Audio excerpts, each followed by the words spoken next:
Hello. Welcome back. I promised you another beautiful face, and the same beautiful faces you enjoyed previously. It's true. In addition to Nate, Joel, Warrior. We now have lovely Cassandra.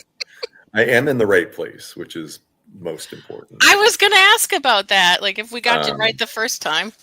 Also, look. I feel incorrect, but I don't think like it's retro vibes. Oh.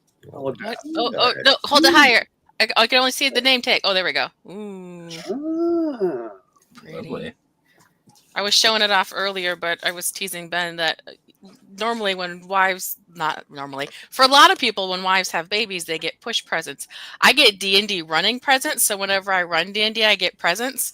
So Ben bought me this beautiful Tiamat watch. And then inside of it, there's very, very tiny little tiny dice. Wait. Oh, damn. The only time it matters. We met. Yay! Do you say that seriously, Tiamat too? I don't think this is. We're gonna have it. What?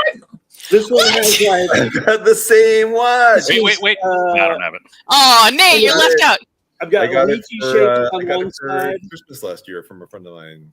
and a D20 on the other. Oh, What's on the front of yours, Ryan?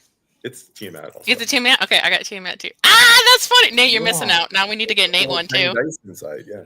They're so cute. I just love Very it. cute. I'm scared to ever open this thing. Yes. Like they're gonna gone immediately. I almost lost a little one in the couch last night, and I was like, "Oh no, no!" So, anyways, I had to share that. That's awesome. Last time I had to buy a suit, I was like, "Oh, I'm getting a vest, so I need the pocket watch." And I saw those. It was like, "This is perfect." Yes. Yeah. So good. Okay. Sorry. Totally interrupted. That's was very amazing. excited. So, Cassie, what time is it? It's dice time. Time to throw Time dice to roll everywhere. for on accident. initiative. It's Time for roll for initiative. Exactly. It's my new favorite thing. Got it yesterday. I'm over here thinking, can I still do Ferdinand voice? I don't. That's not the default voice I slip into. I know. Doing anything. Did you practice? Did you practice at all? You're just like, no, I'm just gonna go in and No, I can do it. wing it. It's the harder thing about Ferdinand is there's a warmth to it. It's hard for because if I go colder, then it's Balder. But if I go warmer, it's Ferdinand. But if I undeepen it, then it's Kletos. And if I make it warm and lighter, it's Highland. It's so complicated. That's what Avril Lavigne wrote the song about. It was doing a multitude of character voices that are similar. It's exactly what it's Good about. for your voice if it's similar, Yeah. Checks out. Yeah.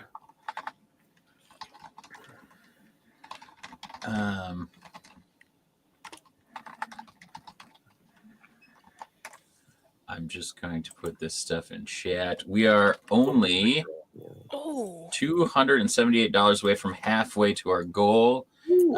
Thanks to everybody who's already given. Thanks to my brother Dave, who's done a couple of amazing mini marathons throughout the second half of the year. It really allows us to kind of jump into this at a pretty awesome clip. So I think that right now we are very close to hitting halfway, and we are also very close to $140,000 over the last 11 years. So thank you very much to everybody who's watched and supported. That's crazy. Yeah, you can check us out right down here. There's a schedule up. You can also check out the Known World United on Facebook at Known World United. All right. Well, hey, that's what I call Christmas, Volume 11. Why is it Volume 11? Because I do a Christmas game every year. My first ever Dungeons & Dragons character was Jiminy Christmas. He was a bard, and I like all things holiday. So we're here.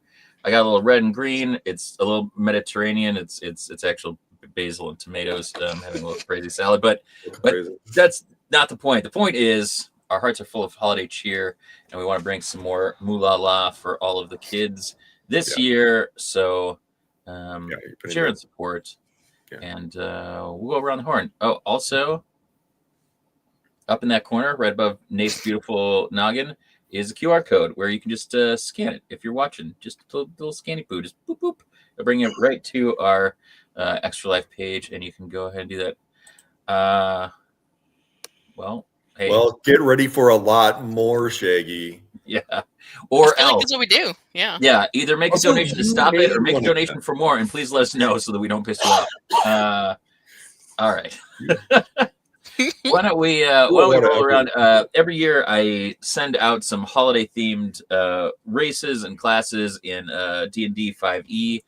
Last couple years they have been from the same supplement, which I will share in the chat down there as we get into the game. But and we have a little holiday adventure. So if everybody could go introduce their character, what they're playing, and a little bit of introduction maybe to you, and anything that you'd like to share. We'll start, as always, with Nate, because it's how I do things. I am Nate. Sorry. Oh, what happened? The vacuum robot just started. I was like, oh, God, what's going on upstairs? Scared you. It does. It scares me all the time, especially when it gets stuck, because it likes eating cords. Yeah. And it goes, and I'm like, it sounds like someone is just jumping up and down. Yeah. They're taking over. No robots in my house. All right, I am Nate, your D&D ringer. I am playing Sven Olsen. If you caught the stream last year, he was a gingerbread wizard. This time he's learned he's got some connections to Jiminy Christmas, so he's now a Santaling sorcerer. So he now has the blood of the North Pole. He's resistant to freezing temperatures, which is nice. He has Christmas castings, got a bunch of fancy Christmas spells, and at 6th or 7th level, he's got Christmas cheer, everyone around me, within 10 feet, so including enemies. That's okay. Get resistance to cold and psychic damage, and they have advantage on saves against being frightened. And creatures take disadvantage on any saves against being charmed by me. So spells, magic items, persuasion. Yeah. How many deals has Sven made, would you say? I mean, I don't know if that's a deal. He's curious. He's got connections. It's good to know what we're getting into. Sven's got friends everywhere. Yeah. Yeah. You know, I know some people, and I don't know where the accent's gonna go. It should be Minnesotan, but this is my favorite part of D&D with Nate. It is the most honest way to put it. Is like, I'm not sure where this accent is going to start, where it's going to go, where it's going to end up, but it'll be there. Yeah, it's a potpourri. Have fun. Potpourri. Warrior. Oh, it's Joel now. Warrior always ends. It was his thing. Fine, not my game. I'll do it your way, the wrong way. I'm Warrior. Hi. I am playing Ferdinand Moody. Ferdinand is a storied and beloved Minotaur barbarian. This time he's a little wintry flavored. He's a polar barbarian. If you're familiar with the Path of the Totem subclass in D&D, it's very similar but wintry. He has 3 different rages he can choose from. He's immune to cold damage, and his rage damage is doubled when he uses a particular type of rage. So that's fun, but he's a pacifist largely. So he would really rather not fight. It's a lot of apologizing. So, but yeah, he's just out and about. He sort of the Minotaur of Christmas persistence. That's hard to say. That's tongue twister. That up. Yeah, that was bad. Yeah, he's always around. Always seems to be working for someone on the holidays. And this time he's working here. I'm done talking now. I mean, I would just like to say, although you have ended it more recently while streaming, you have always been in my games online in that position. I'm just saying. Over 100 episodes. This is the right position. It's just the wrong order. Boo. And you should be where Nate is. Well, that's where Ben goes. So, but I maybe James is different. I'm so used to it. I like it. That Grandpa, it's me, James. No. By that standard, Dan should be above me. We put the DM in the upper left, which was the style at the time. Oh, I miss D&D so much with you guys. For everybody who worries that I get into Christmas too much, I am having a Halloween themed cupcake for dessert. So, and that'll be the last thing that you see of me being spooky. Cassandra. Oh, I'm next. You are. See, How confusing it is. Are you guys in? Do you see yourselves in different order than I put you in, or do you see yourselves in the order I put you in? No, I see the order you put me in. I don't know what order you see us in because I can't see through your eyes yet. I think that's the same across the board. Same order, yes. Yeah. The only thing that might change is if you want your stuff mirrored or not. Like, that could be the only thing. So I think you're same. I think it's the same. No, it's one of those things where like I haven't played in a while and I forgot. Like, oh no, we're going this way and I just forgot. My bad. I'm Cassandra. I am playing Carol Bells of the Wassail Bells.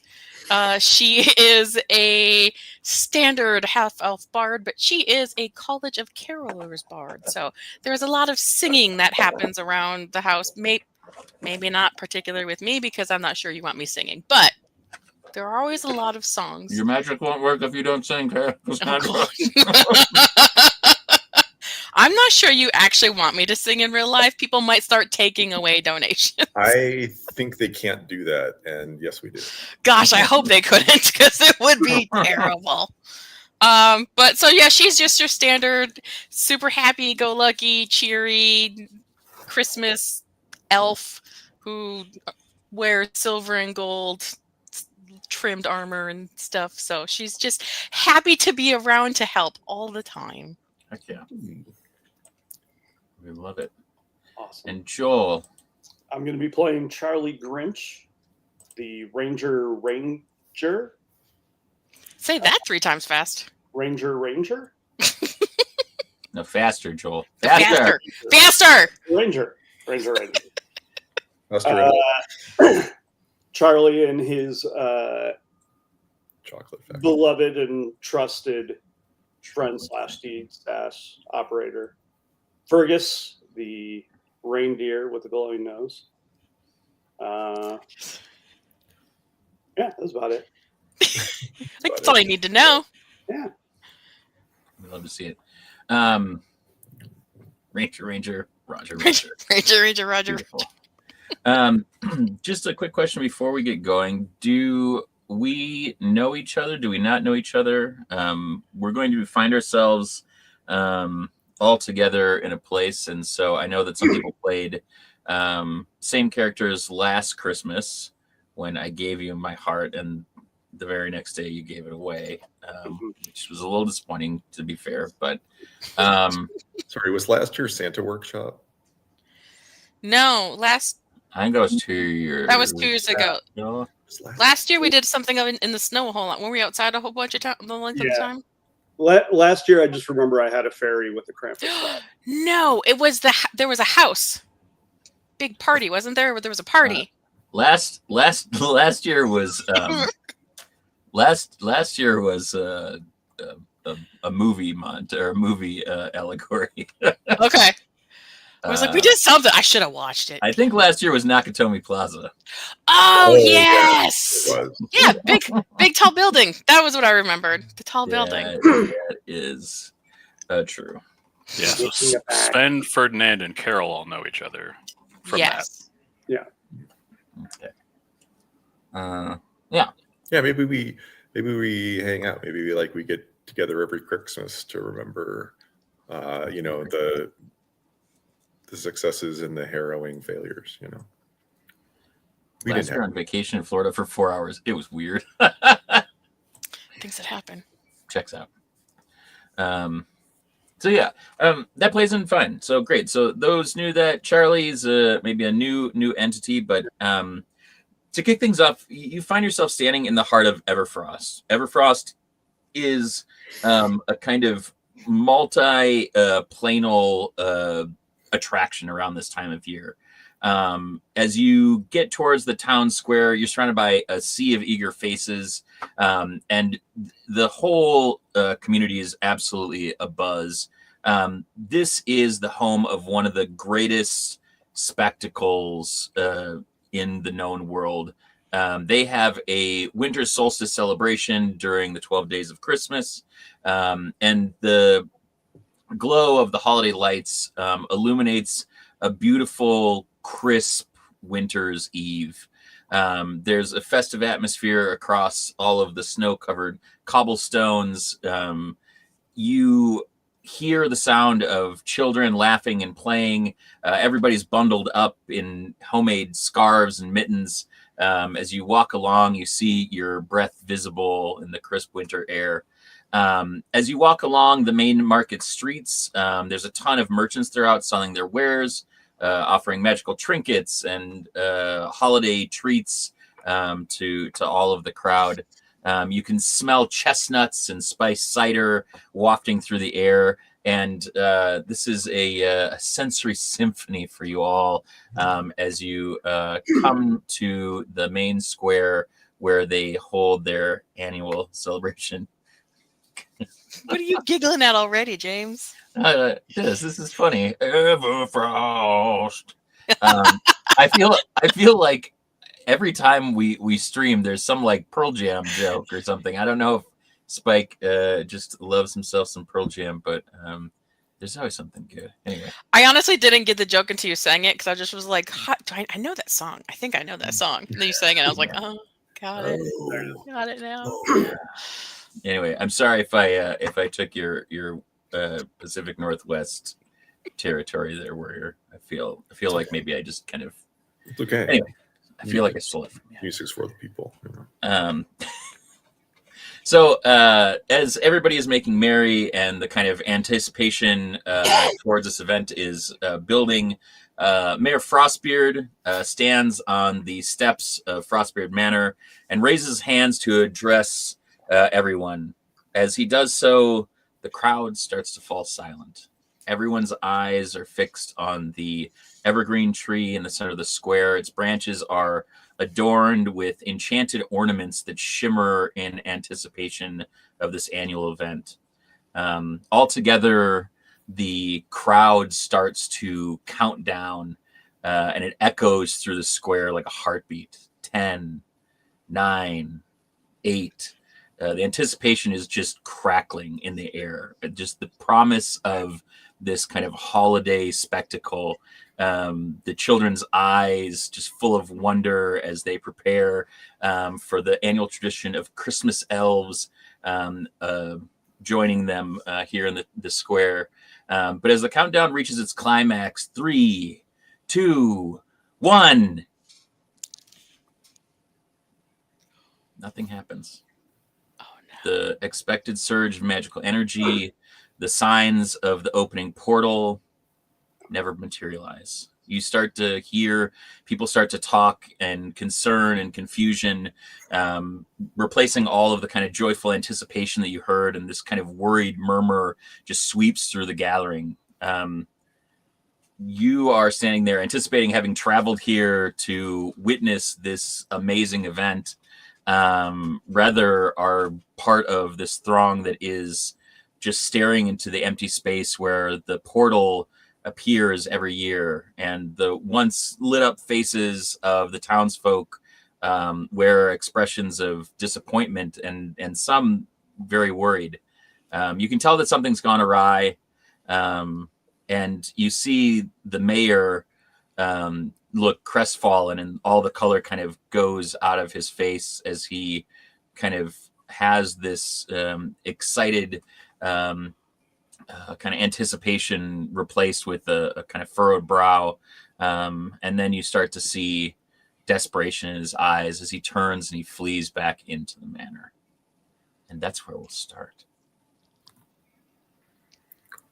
I don't want to be rude about local customs, but that it felt like it delivered less than what we did. I mean, we came all the way here. Yeah, no, it's obviously something is me. No, it's a little anticlimactic. Yeah. Yeah.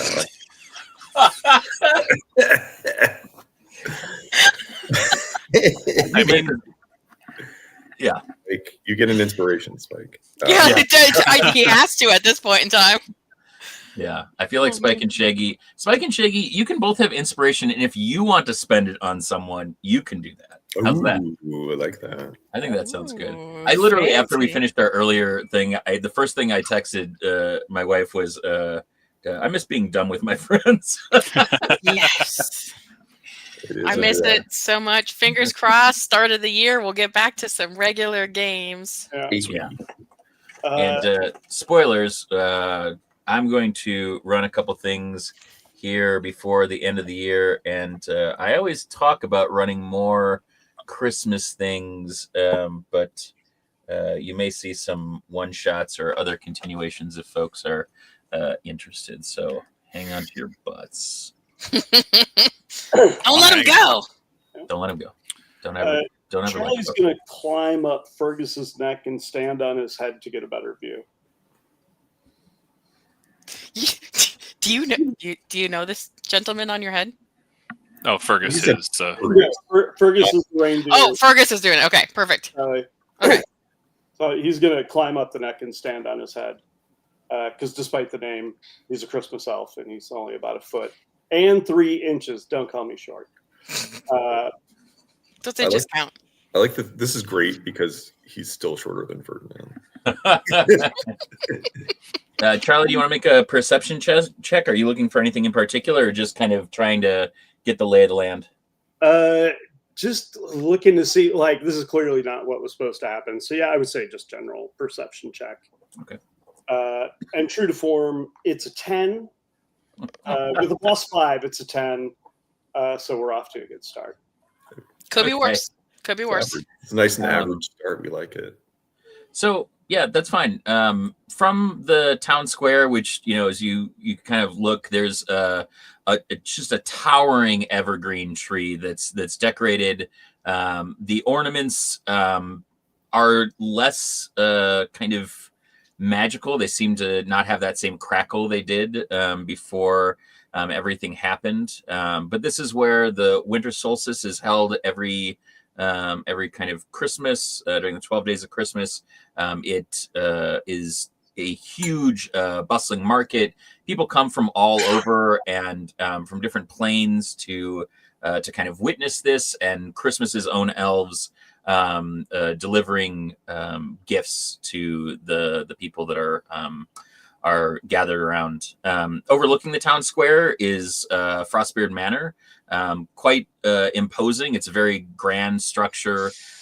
It looks to be made of enchanted ice and has very kind of intricate frost patterns. If you're familiar with like Rococo architecture, it's like the filigree of this, only all made out of ice. It's also, usually the central hub for a lot of town meetings and events and proclamations. Mayor Frostbeard kind of comes out on the steps and speaks to the community. There's a couple other things. If you look back down the kind of enchanted market street, there's all of these little stands and kind of charming shops. The market street is starting to kind of pick back up as people are trying to kind of recapture the magic. The kind of town of Everfrost, obviously this is a big time of year, and they've kind of gone to great lengths to make sure that they have enough stock to support not only gifts being purchased in the town, but also people coming from different planes and wanting to bring back a variety of wares, holiday-themed trinkets and enchanted snow globes and warming elixirs. But you can tell it's a lot more somber. There's a couple of other kind of like standout structures here in kind of Everfrost around the town square. There's the Silver Deer Inn, which is a very well reputed inn. A lot of people know of this as like a place where you go to exchange tales or exchange songs if you're a bard, or if you are a chronicler. It's famous for a hearth that never goes out. You know, Charlie, this is the place to go on a chilly night and get a warm cup of Christmas cheer. There's also a large park, Snowflake Park, which is filled with ice sculptures at this time of year. They have sledding hills that like grow out of the kind of flat ground and seem to have a certain amount of enchantment. And then there's also a blacksmith shop that you can see called the Frozen Forge, which in addition to folks coming into town to shop the market or to share carols or other stories of the good deeds of Jiminy Christmas, the Frozen Forge is known for creating weapons and armor that can withstand the kind of winters that Everfrost experiences. So that's kind of the lay of the land. Town Square, Frostbeard Manor, Market Street, Silver Deer Inn, Snowflake Park, Frozen Forge. Which is not bad for only being like 4.5 feet up or whatever. Yeah. It's called exposition, folks. It's not Sometimes fair you gotta amount. get it in where you can fit it in. I mean, it's helpful that the buildings are probably taller than him, so not that hard to see. Yeah. I mean, everything's taller than him. Wow. Hey. Wow, Sven. Wow. Wow, Sven. Hey, as someone who's short in real life, I take offense to that. You gotta, Yeah. shouldn't say it out loud. Yeah, even if you're And thinking it, 3 inches. you shouldn't say it out loud. And I'm on top of a freaking caribou, so looking down at you. Yowza. Are you? It depends. How tall are you, Sven? I'm about 6 feet. He's a tall boy. I'm essentially on top of a giant elk, so But elks are like the size of a deer, right? Not like a moose. They're like between a moose and a deer. between. Okay. It's not a small animal.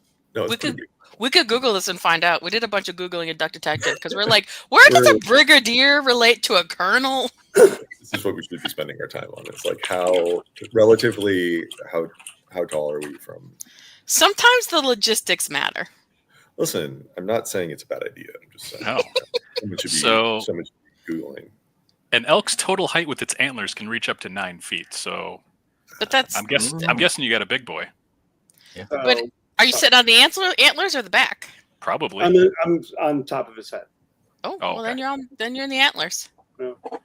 Well, So very tall. they're 4 to 5 feet tall at the shoulder. So like 6 feet tall with the head on. It's a weird. And then thing, another like, foot and 3 inches. So, okay. All right. Definitive. Right now, Charlie is taller than Sven. Figured it out. okay. Incredibly tall for a Christmas elf. These are the answers we Very need to tall. know. Tallest Christmas elf I've ever seen. And this is why we will use the 4 hours, because I have one more distraction here.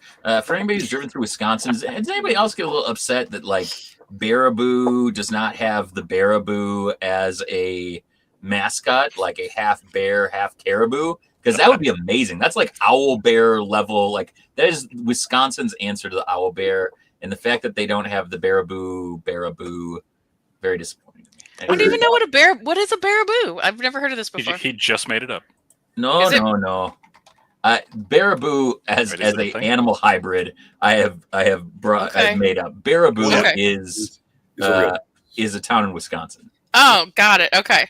It's like only like I don't know, less than 15,000 people, I think. Has the Okay. Baraboo been depicted in art, as far as we know? I don't think so. Every time I search for it and accidentally put in a U at the end instead of 2 O's, yeah, it doesn't. There's no thing. Okay, so this might be a good place to say I currently have 5 commission spots open. $75 for a spot. Your D&D character, mascot for your fantasy sports team, or maybe you're just wondering what a Baraboo would actually look like. We could get that answered. Joel's very flexible. I commissioned him one year to do Ben and I as D&D characters. So, I mean, things can happen. We could figure out Baraboo. If you're dying to see the Baraboo. Yeah. Very talented. That seems you could do it.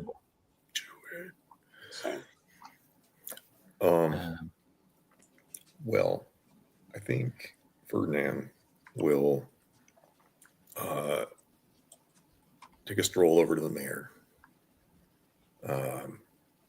Maybe on his way, take a cursory glance around like the base of the tree, see what sort of, inner workings it might have. And I'll be like, hey, Mayor, you look sick. Are you okay? Mayor? Hello? He's a little shell shocked right now. He seems incredibly crestfallen with the efforts or with the events. You find him kind of surrounded by staff and family, and he kind of just turns and starts to walk away as his family kind of stands there with you and kind of like, what are you gonna do about it? Like, well, I'm trying to console him. He looks kind of shell shocked and crestfallen right now. So the butler goes, I suggest you follow him to his study. It's where he does his best thinking. Okay. Sometimes you got to put your thinking cap on to do your thinking. That's true. Yeah, Ferdinand will tail along. Takes big steps. He's probably not very far behind. Yeah, Sven's going to follow along as well. Yeah, I will. Carol skips, so she'll be able to keep up with Ferdinand. We'll go. We're kind of bringing up the rear, though, because the antlers and doorways are challenging. So I'm afraid you're going to have to leave your reined deer with us for the time being. It cannot be allowed in Master Frostbed's study. Have no fear.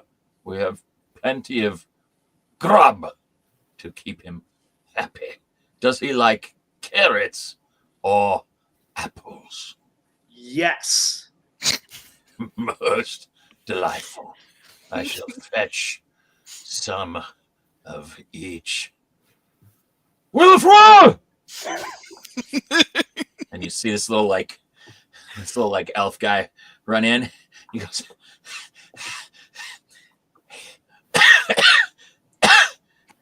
yes. Fresh apples and carrots for Master Deer. Yeah. Does he have a name? It's Fergus. Furnace?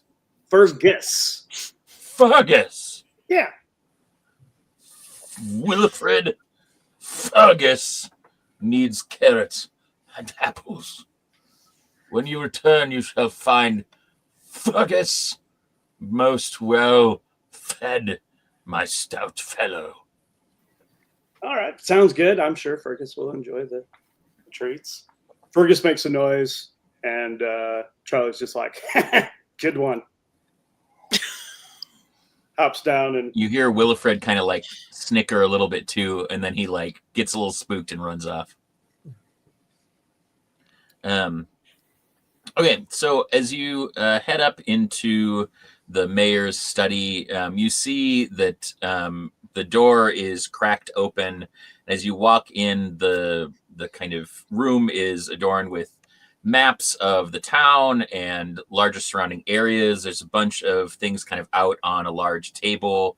There's intricate ice sculptures, and you see kind of frescoes of the history of winter's solstice and Everfrost, and the kind of portal opening, and kind of this magical, like kind of crystalline structure coming out. The mayor's already seated at his desk. He's got parchment and kind of maps that he's pouring through. And when he sees you, he looks up, and he kind of has a little glint in his eye of hope. Hey, hi. I'm Ferdinand. I'm the one you walked away from a few moments ago in the town square. I followed you in. Butler said you do your best thinking here, so I was hoping you could maybe do some good thinking about how I might be able to help you. We have a wide variety of skills. I've got tools. Sven's got magic. Who could ask for anything more? We sort of have a history of solving Krixmas related dilemmas, so you might be the right party for you. Brave detectives, I'm so glad that you've joined me. I had a feeling when I saw your faces in the crowd that you might be something special, and no one else followed me, but you did. I have grave misgivings about this folly. The Christmas Plains portal failure threatens the essence of our town. That sounds very serious. It's not the holidays that I worry about. People will come back. Our charm, our trappings, our most excellent accommodations. This is not the problem. Yeah. What I worry about is the meaning for my people. Winter solstice comes no matter what, in good times, in bad times, but hope and faith and joy is what keep people going. And without it, I can only imagine a hopeless plain. So, what do you think you can do about this for us? I mean, if it's like a mechanical issue with this portal, I could probably fix it. Like I said, we got magic. We've got. Who is the magician? It's not me. Well, I mean, I'm a sorcerer. I've got some magical skills. Yeah, I got some stuff. I got a few myself. Okay, well, I don't. I'm still valid. You definitely. You are. We need you. I believe We need you on the team. Very brave boy. I see it in your eyes. But It's true. this portal magic is tied to an ancient ritual that we perform each Christmas. I do not know what has disrupted it, but, and he pulls out a small fragment of kind of some ancient script, and he points to a location next to the script, and you see that this is the same kind of map as you see kind of up on the walls of a location that is outside of the city. And he says, "Go, my brave detectives. If you uncover the truth behind this calamity and restore the magic of the solstice, Everfrost and the Frostbeards will be forever grateful. The world needs to hope, and the world and I believe in all of you, even the mechanical bull."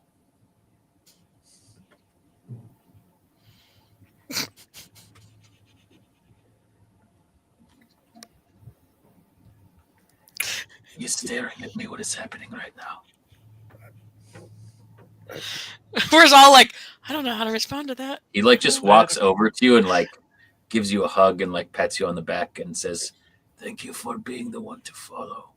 Sometimes, even if you do not have the tools necessary, you need to be the one that leads." You can't see, but I've been like patting your back this entire time. I just realized you can only see my one hand that's like doing like, I don't know what to do with my hand, like I'm Ricky Bobby or something. No, it's cool. Thank you. I appreciate it. We should probably go. This feels like it's starting to like trend a little condescending. So like, why don't we? Wow. Should probably go do the thing. Yeah. Let's go find Hope. Excellent. So you guys head back out the way you came? Yeah. Yeah. Yeah. No, I need to find a new way. That way worked. Excellent. Willifred and the butler have your reindeer waiting for you, Charlie. And he says, "Oh, hey, Bunny, how are you? At work at the moment, but had to pop on. I wish you all nothing but natural 20s. Your saving throws. Let's help out some kiddos. Thank you, sir. Hope the shift is going well." That is Robert, aka Bunny. Anyway. Oh yeah. Help out. Help on. Anyway. Okay. Sorry. Butler says, "We gave him nearly a bushel. You shouldn't be hungry for quite some time and should be able to carry not just one, but two of you if you really needed it. Maybe three. He had many apples. Delicious, delicious apples. We let him Bob, and I would have called him Robert if I did not already know that his name was Furnace." Thank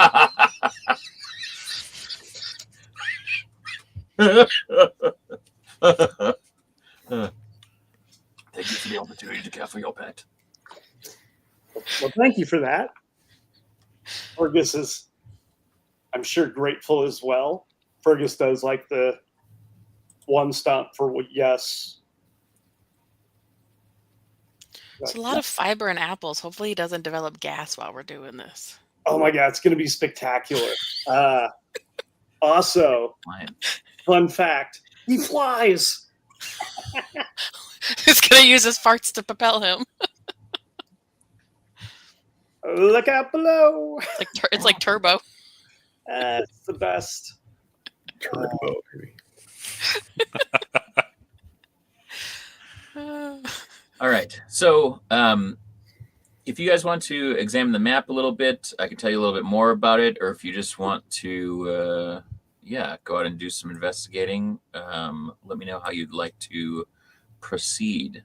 You see, as you kind of head back out, the vibe is off. The kind of citizens are subdued.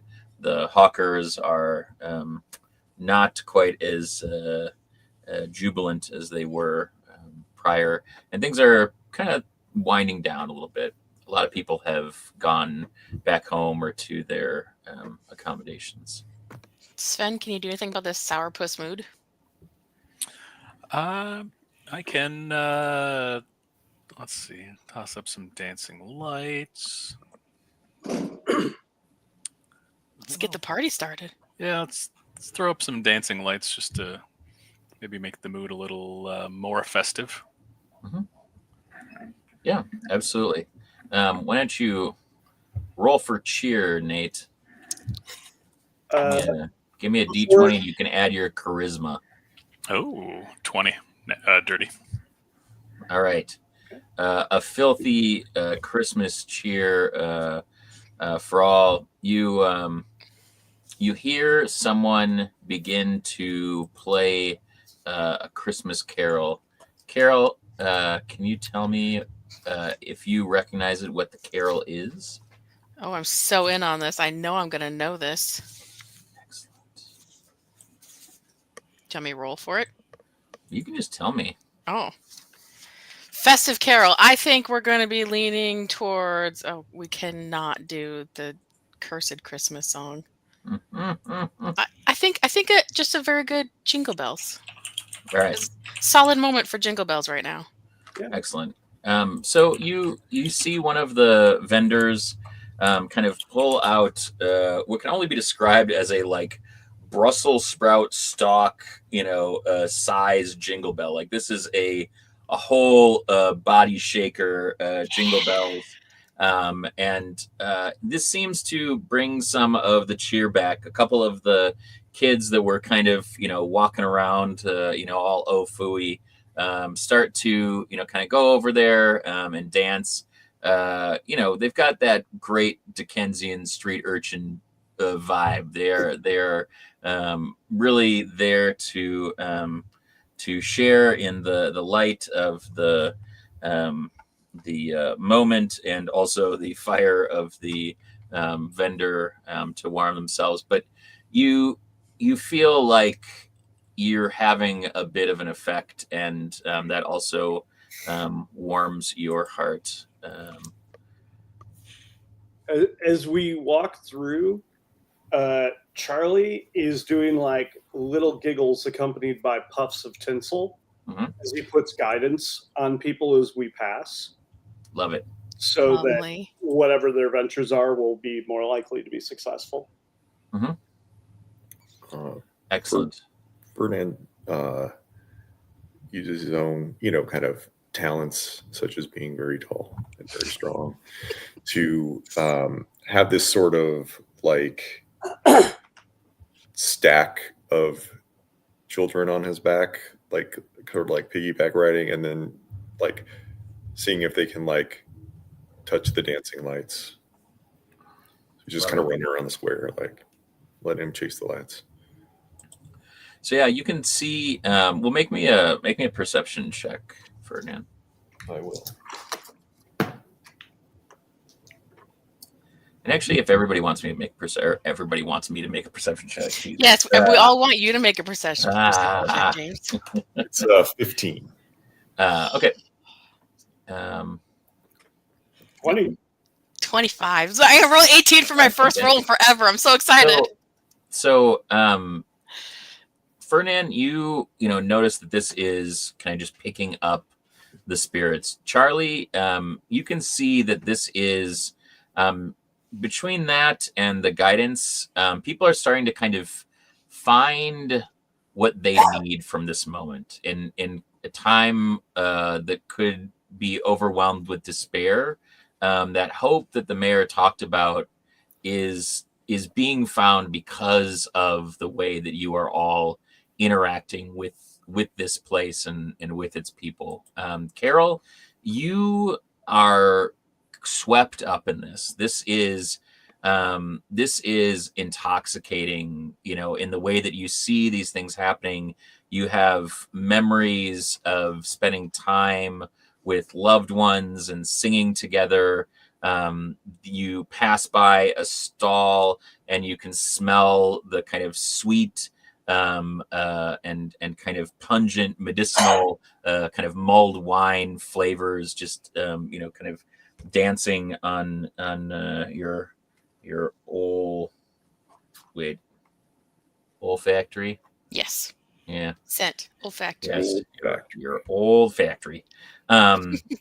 But you are walking along, kind of noticing all of this, and a small child walks up to you and holds out a small candy cane with a little bow and a little bell on it, and like doesn't say anything, but just kind of tips up on her toes, like kind of indicating like this is for you. Oh, I take it and I give a little bow.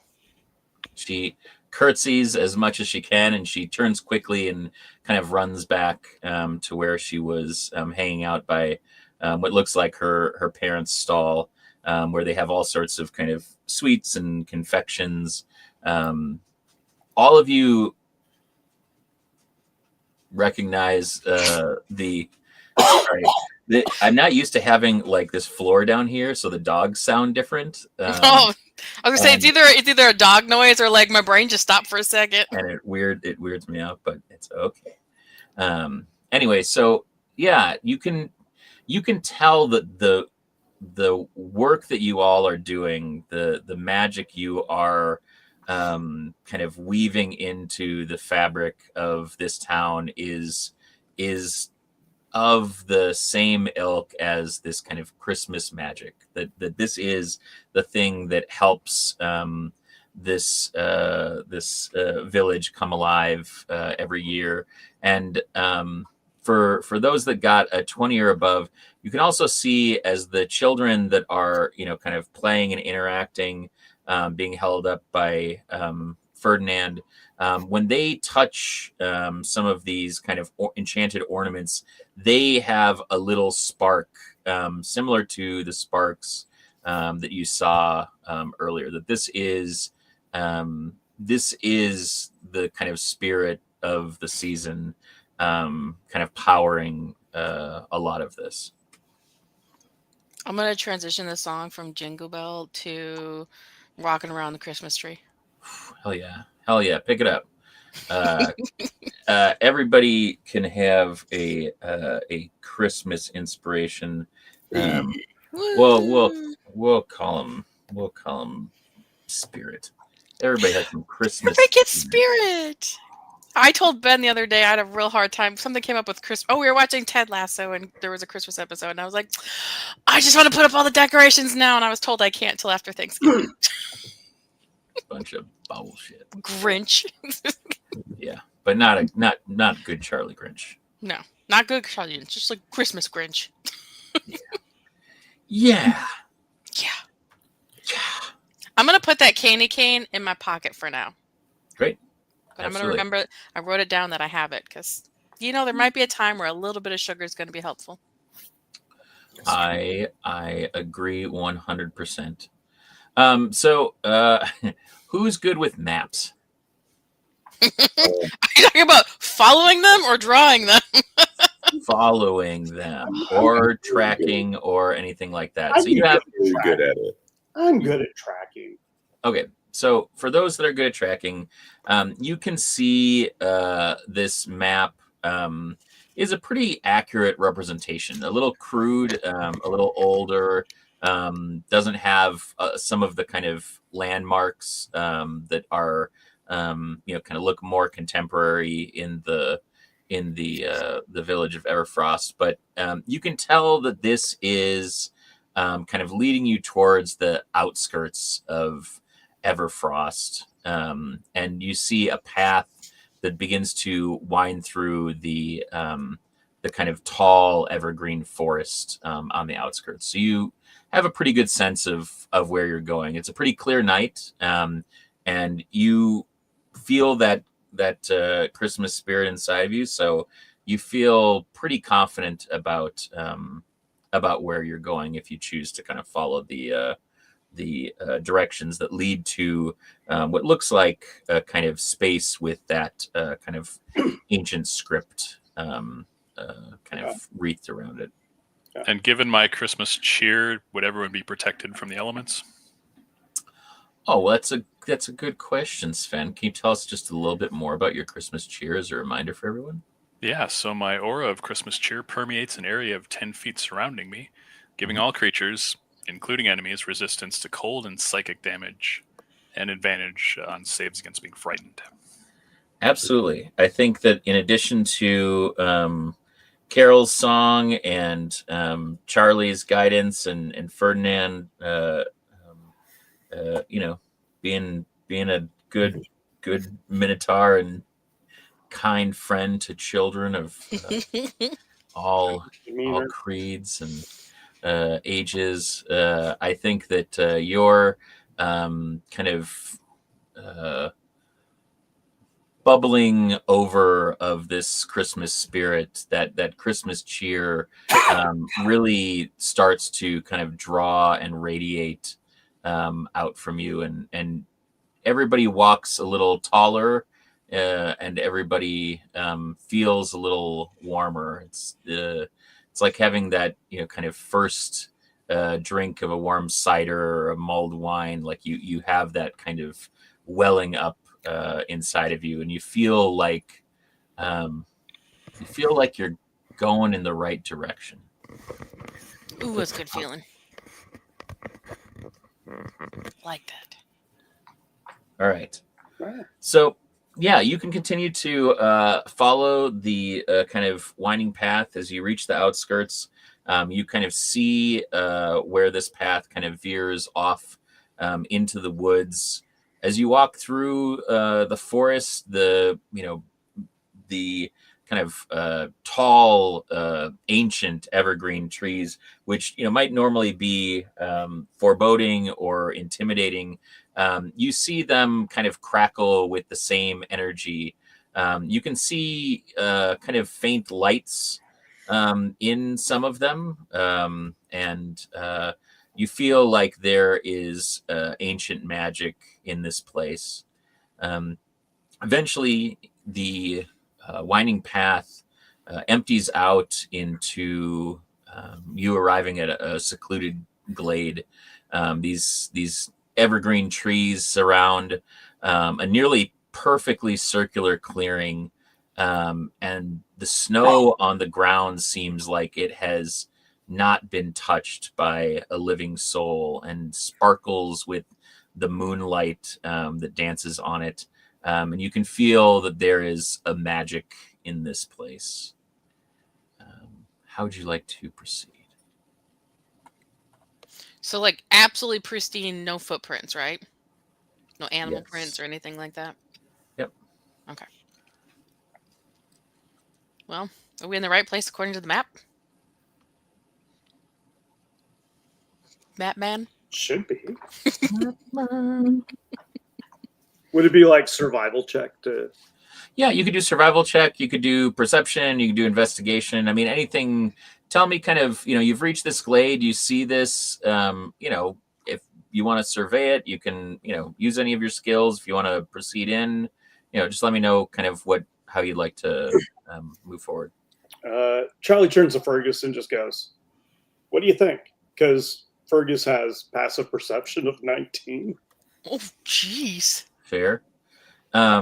You like see, or he kind of like nudges up against you, Charlie, and then like from your time together, you kind of see his little like nose glow, and he kind of leans down, and his antlers point at the very center of the glade.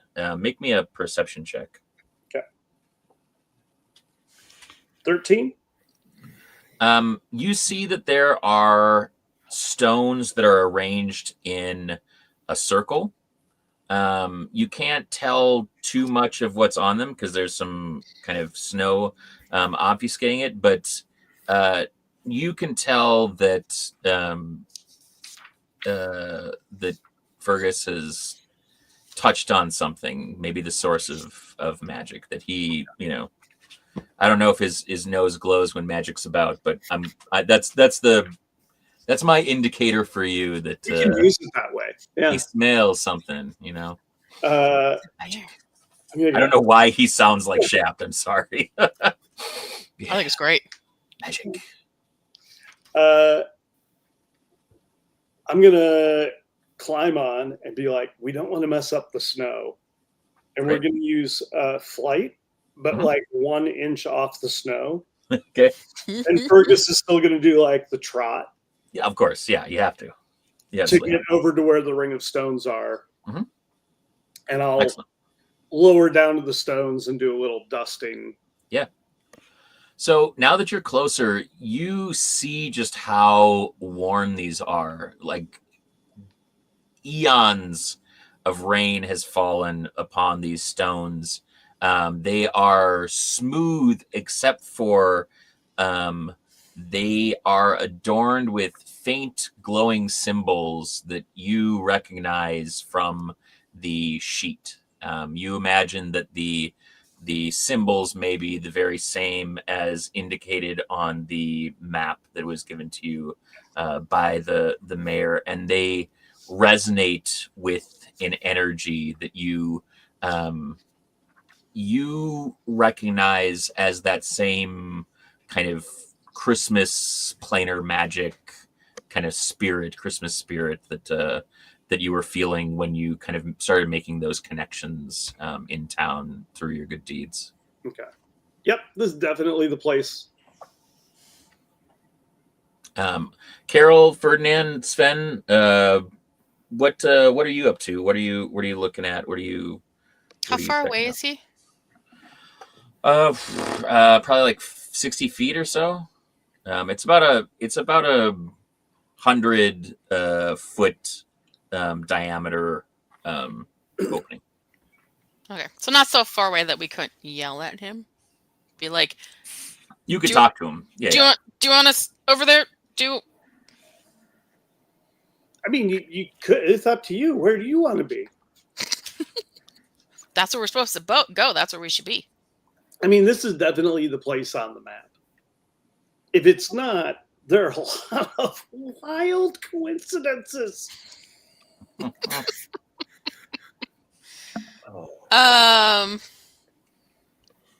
Carol, just start walking that direction. Yeah. As you start walking that direction, you notice that there are hundreds, maybe even thousands of small, delicate flowers that are in bloom. They are absolutely snow white. They are also kind of kissed by a recent falling of snow. And they cushion your feet in a way that sounds like kind of snow being compacted underneath a boot. There's a kind of crunch, but then a like kind of marshmallowy spring back as you walk through. And as you walk through the glade, when you look back, you can't even tell where you've walked, despite the fact that you have disturbed them. Well, that's good and bad. I think Ferdinand, like while they're going, he's like, flowers, huh? He loves flowers. He likes flowers. He's kind of a flower guy. So I'll do like a nature check just to see if he can kind of like get a vibe for like what's been going on with nature. Yeah, please do. That's a 19. 19? Yeah, you feel like these are not maybe unusual flowers in themselves, but that they are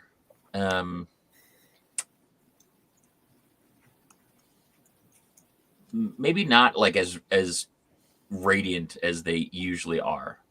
You feel like there's a dullness to them that seems out of place. If you want to make me a perception check, you can think a little bit more about it. I mean, flowers growing in snow is kind of weird. 13. 13. You kind of see as you're kind of looking around that similar to these kind of ancient pines and other conifers, that there are kind of small kind of twinkles of light that you see kind of pop up almost like a firefly every once in a while from within one of these flower blooms. I think. Ben, how about you? What are you up to?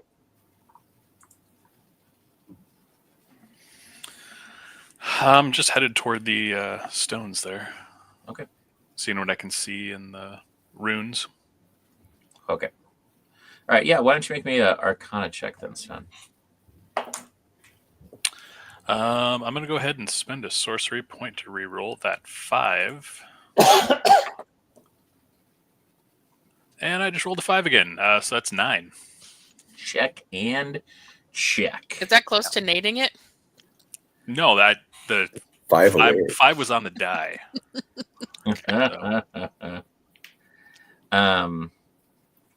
So the stones themselves feel like they hold a deep magic. They are kind of seemingly kind of worn, but also kind of simultaneously untouched. You feel like there is magic in this glade, although you're not sure kind of how it is activated or if this is tied to the portal itself. You feel like there's something kind of in this space that is magic, but you're not sure that it's emanating necessarily from the stones or from the place itself. Hey, do you think this is one of those like fairy rings where if we go in the middle of it, we disappear? I might be able to find out a little bit. Because I can. We don't think it's worth wasting a spell for. Because it's definitely a ring. I could cast it. Well, I mean, we can try going to the center first. I can cast detect magic first if you want to see first, but otherwise, I think it's not worth wasting a spell. Well, I'm willing to go for an adventure. Well, I think like let's take a couple steps first, and then see if we can conserve that magic of yours. Okay. Ferdinand's going to start kind of moving toward the center, and like as he goes, he looks at these sort of sparkles, these glimmers that are coming out of the flowers. Are they going in a particular direction? Are they like floating around aimlessly? Do they seem to be moving in a particular way, or like what's the vibe there? What's happening? They seem to be monitoring and kind of orbiting the center circle. And if you want to make me a nature check, I can tell you a little more. 22. You feel like these are not just kind of mindless sparkles, but if you're not mistaken, these may be some sort of fairy or sprite. Oh, hold up. Okay. I think these are I think they might be like pixies or something. But they're not. If you rolled a 22, warrior, you think that these are snow sprites. These are snow sprites, actually, now that I think about it. I don't know where my head was at, but they're snow sprites. They're snow sprites. And yeah, they're gathering up at the center there. Ferdinand will like head over to the. You'll say, should we be worried that they're snow sprites? Yeah, what does that mean for us? They seem to just be kind of like hovering around and curious. You feel like now that you think about it, they've been around you the entire time you have been doing the work of kind of trying to investigate this. So you haven't done anything to upset them thus far, so you can try to interact with them, or you can, I don't know, you can continue to walk towards or jump in the circle and see if anything happens. You can also, you can investigate any of these things. You can, do Arcana checks. You can, whatever you feel is appropriate. I appreciate how very close you got to, but didn't say they've been here the whole time. I only make bad Avril Lavigne references, apparently. Oh, okay. That's good. I think Ferdinand is sort of like, I don't think there's no sprouts. I don't think they're hers or nothing. Hey, do you have like a, I don't know, what do you call it, talking spell? Like, maybe you can speak sprite language or something? Who is anybody proficient in languages, and or does anybody have a high intelligence? Define high. Right. Not. It's 12. That's higher than average. I'm a 14. But as far as languages, wherever they put that, I forget. I speak a couple.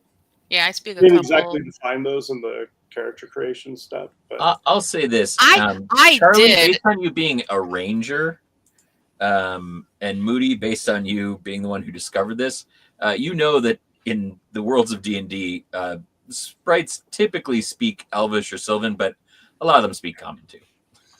I speak Elvish. So There you go. And I have a decent intelligence, so I'll give it a try. Sure. I'll probably start out humming first, humming a song to see if I can get their attention. Oh. Just something. What kind of song is it? Just something real light and soft. I'm thinking. Here's the thing: is I went ahead and moved the songs that I was going to be moving to like an actual list so I could reference them. I'm thinking like because we're outside a marshmallow world. That sounds great. Absolutely. See if I get their attention.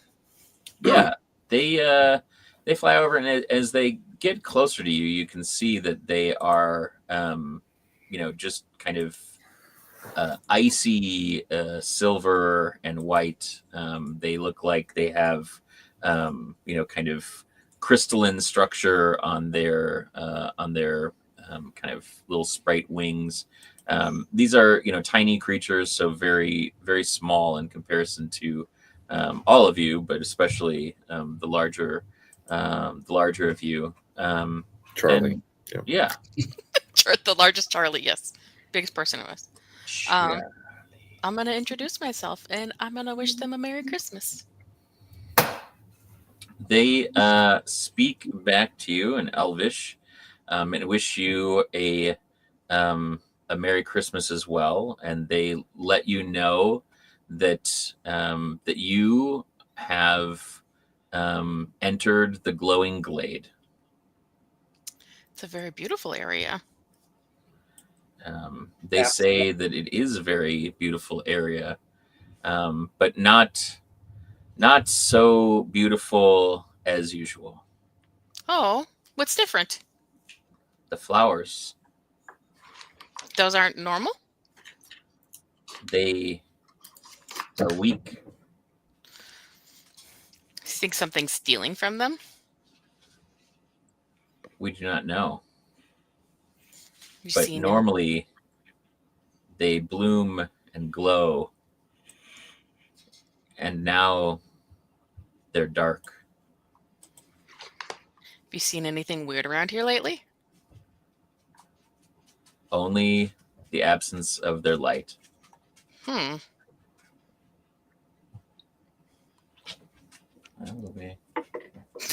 Puppies!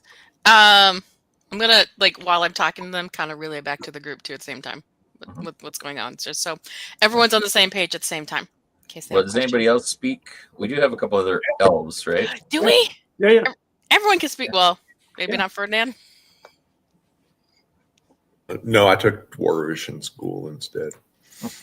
I kind of lean back and translate every time they say something. You talk to them, you go, oh, okay, that's good.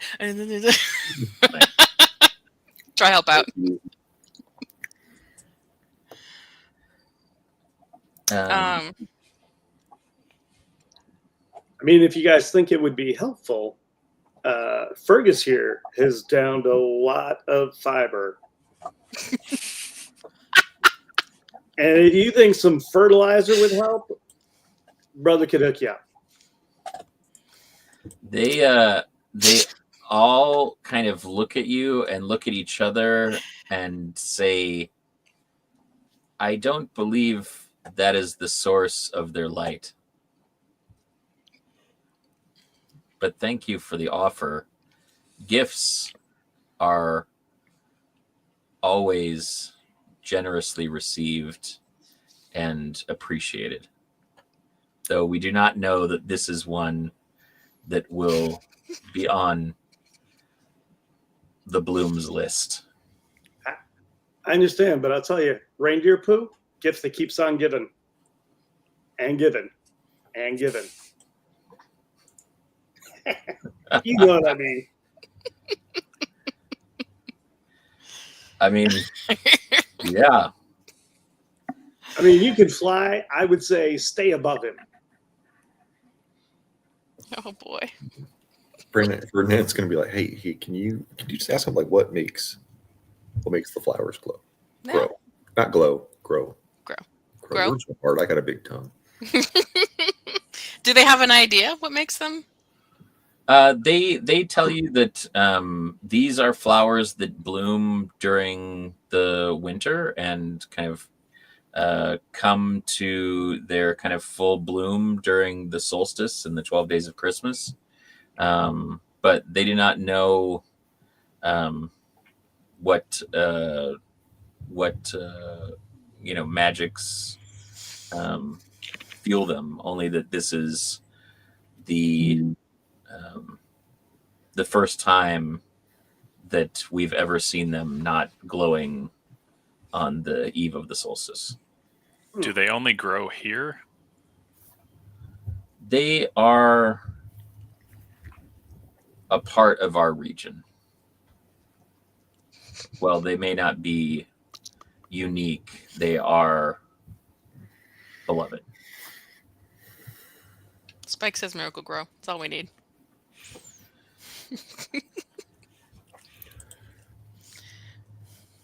Well, do you know why there's an issue with the connection to the Christmas plane? We do not. Do you feel the misconnection? Like, do sprites feel that how kind could of? we not with the light of the winter's bloom absent? Fair. So do you think it'll get better if the flowers grow and grow and glow again? See, it's Double G's. hard. It's tough. It's difficult. Really tough. I mean, they kind of share that there has never been a year that they have not bloomed and glowed on the solstice, and there's also never been a year that the portal to the Christmas plane has not opened in their memory. So So I'm thinking you we gotta could get the take portal that open. using your keen adventuring Oh wow. skills. Missed it. You could deduce that something is not copacetic in general. Probably in the Christmas plane. So obviously we Juju probably need is to not get making its way to this plane. Yeah, we need to try to get the portal open. Team, do you think it's relevant to know the school of magic, or do you think it's pretty obvious? Do you think that'll make a difference? Well, I guess what I'm thinking is that there's a lot of magic abound, and so I don't know if it would be something that's clear to you or if it would be something that is muddled or more confusing, or that thing where like on detective, on like parodies of detective shows when they turn on the black light and there's just splatters everywhere. I feel like it might be that with magic. Well, I think I can specifically look at a magic's I mean, you can try. figure out what school it is, but I didn't know if that's relevant. And I wasn't laughing at you, Warrior. I just was laughing at the comment, just so you know. Oh no, it's fine. I got laughing at did you unplug and plug the portal back? Almost died. Mangoes. I don't know if you noticed, but in my other game, I commented that plant leaf here looks like a dinosaur that's about to eat my head. It kind of does, actually. You got a little velociraptor just coming on in, waiting for you.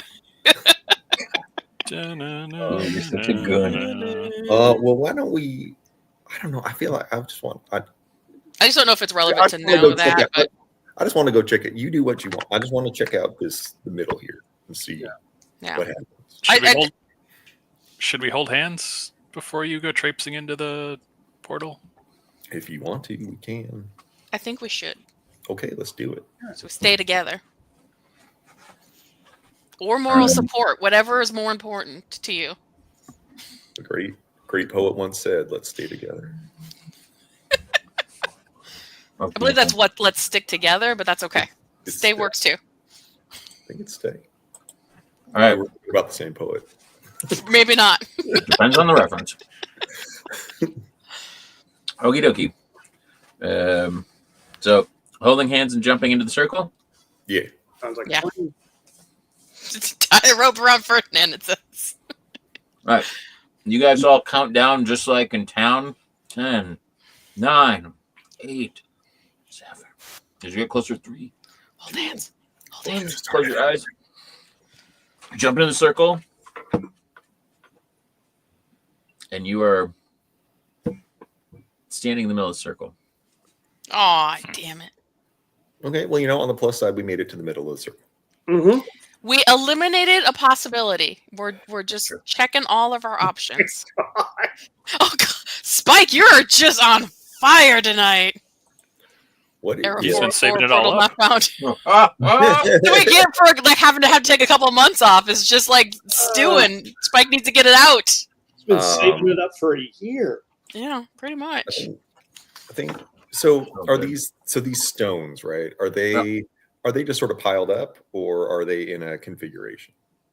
They're in a perfect concentric circle in the center of the glade. You feel like this is a ritualistic site. Okay. But that this is not the portal you are looking for.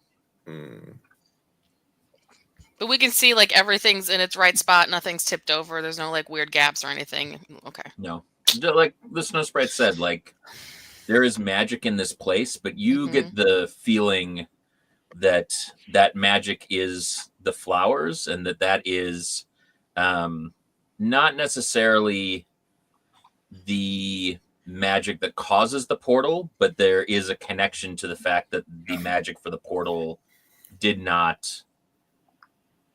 There's something wrong with it, and that is causing this magical space to also be disrupted.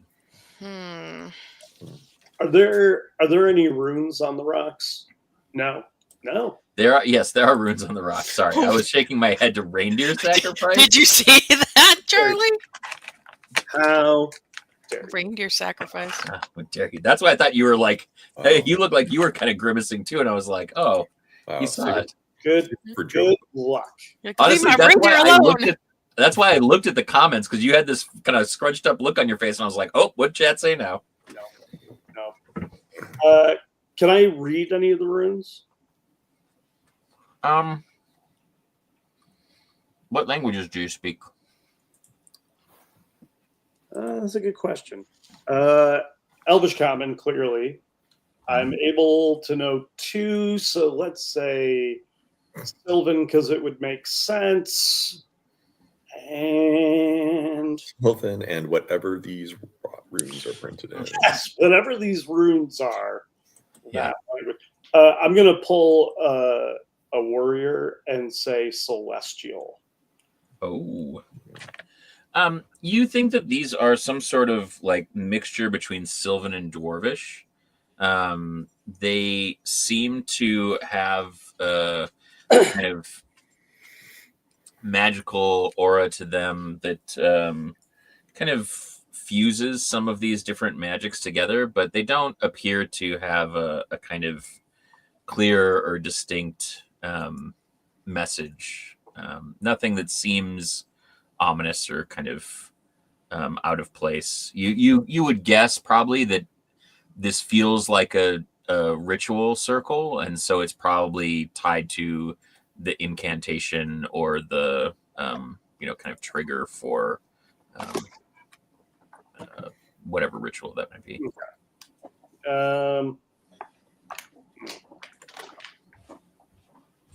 Spike, absolutely. I'm okay with the reindeer killing other people, 100%.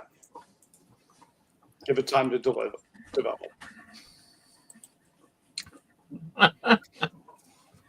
Yeah, you still have that candy cane from that sweet little girl. I have one. Just shaved get a little sharp end on it. It's exactly how I'm sure that little girl intended me to use it. I think so. She was hoping. Woof.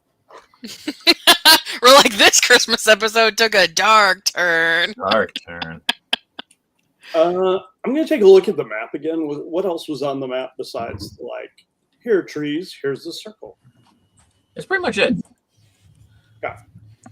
It in this glade, it had the same. If you kind of walk around and look at these, you recognize all the runes from the runic inscription on the map. Your interpretation is that the mayor is grasping at straws as well.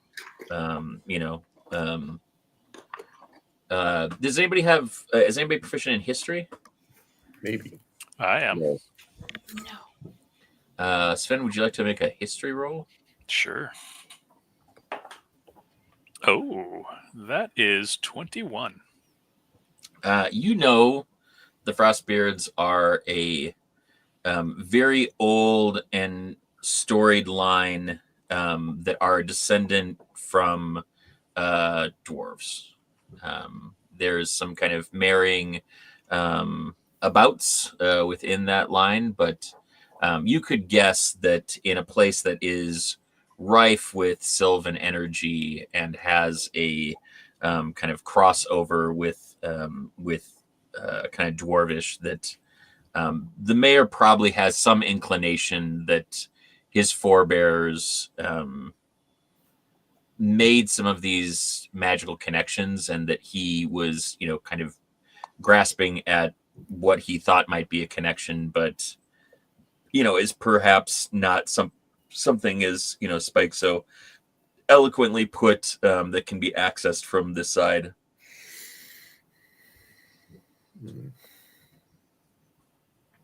Well,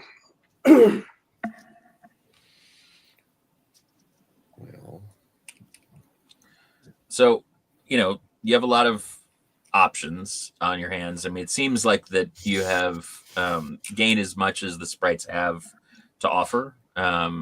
I think that you can certainly go back to town, talk to the mayor, talk to other folks in town. Other people could try jumping in the middle of the circle, or Ferdinand could do the hokey pokey. But it seems like the kind of source of what is kind of causing this trouble is not necessarily here in the glade, though this glade does seem to be affected. I mean, so it's like another indicator that something is off. Yes. It is the glowing glade, and it is not glowing. Yeah. Do I have any indication if like using magic might spark the circle at all? Like put a little fire on it and see like if the magic comes back if we use some magic around it, or does it just feel like dead, like not gonna happen? Are we fifth elementing this? I mean, maybe. It could. It's a possibility. I mean, you could certainly try. I mean, you could ask the sprites. I mean, they seem to be as bewildered. This is never, like they said in the history of Everfrost. This is not. There's never been a solstice that was not accompanied by the elves of Christmas, coming through the portal, and this portal opening, this magic activating. There's never been a bloom that does not emit the winter's glow. So, their guess is as good as yours. Okay. You can certainly, try to jumpstart the portal. It was a random idea. I'm not saying it was a great idea, but listen, there are no bad ideas, and you are all. That's why I said you are welcome to give it a shot and see what happens, and tell me what you'd like to do. They don't know, and I don't know. Okay. Yeah. Fergus lowers his head so that Charlie can grab an antler, and be up top. Mm-hmm. And we're going to do some aerial recon to see if the view from above, if we get high enough and we can see the town and the ring, do we see activity anywhere else in the area? Sure. Yeah. I won't make you roll for that. You don't see that there's any sort of other, I don't know if you're looking for kind of a similar kind of glade or other glow or something like that, but there's nothing that fires, encampments. No. Just the city. I mean, outside of people, what appears to be some caravans that have, kind of come in for the festival and are out to, kind of roughing it rather than staying in an inn. Nothing seems like it's out of place or disturbed in a way that that makes his nose glow. Let's say. Okay. Then we'll go back down and fake land on the snow while still flying like 1 inch above it. Fake land. Yeah. I don't want to disturb the natural beauty if I don't have to. Yeah. It doesn't look like there's anything else going on. There's no. What's everybody's passive perception? 10. 11. I love you guys. Great. I have also bad. Average. Thank you very much. What's yours, Sven? 15. Charlie? 15 and Fergus is 19. All right. So Sven and Charlie and Fergus, you hear what sounds like a snapping twig just outside of the glade. All right, I'll turn around. What do I see? You see a very diminutive figure hiding in the woods. You can't make it out. It's bigger than a sprite, but smaller than a carol. Oh, hey there, bud. What are you doing over there? Hey there, bud. Nothing. It's just me, the woods. I'm a tree. Oh, hey, the woods. It's a little cold out, isn't it? I wouldn't know because I'm a tree. Well, make like a tree and come on over here. Wait, that's not. I don't think that's how that works. Because I have roots and I can't move. Where'd you get the apples from? He's got you there, Sven. Oh, son of a snickerdoodle. Got outwitted by okay, all right. And you see Wilfred walk out. He's like, I wasn't trying to eavesdrop on you guys. Honestly, I wasn't dropping no eaves. I just, I really like your reindeer. And it seems like you guys were doing work for the mayor. And now it feels like it's just another dead end. And Christmas is my favorite. And I don't get a chance to celebrate when I'm working. And this is my one night off. And I really wanted to make the most of it.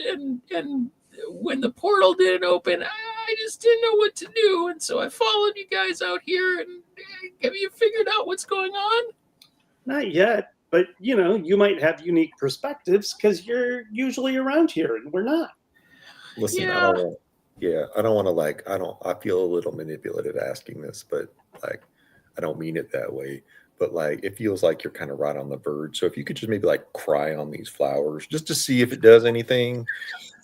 Wow, Ferdinand. I can't cry on command, otherwise I'd do it. But who knows? Do you honestly think that these flowers eat someone's tears? I don't think it's a predatory thing. I think it's the magic of Christmas sorrow. I don't know. He's here and he's crying. Why not? Yeah, but that would mean a bunch of people would have to come out here and cry on the flowers on a regular basis. Listen, I feel like we don't know enough to know that crying on the flowers won't work. Are you saying the flowers are dehydrated? Is that what's going on? I'm saying that it feels like a lot of the stuff that's going on around here is connected to the strong emotions that the holidays evoke. And maybe it's not going to be a completely joy-related thing. Maybe, a sense of holiday loss, which is also very powerful, is something. Are you going to salt shaker this kid's tears on the circle, or what's going on? No. Like if you're crying, could you like bend over lightly so the tears drop on the floor? That's all I'm saying. You're already doing it. He just absolutely falls to his knees wailing, and he is just crying.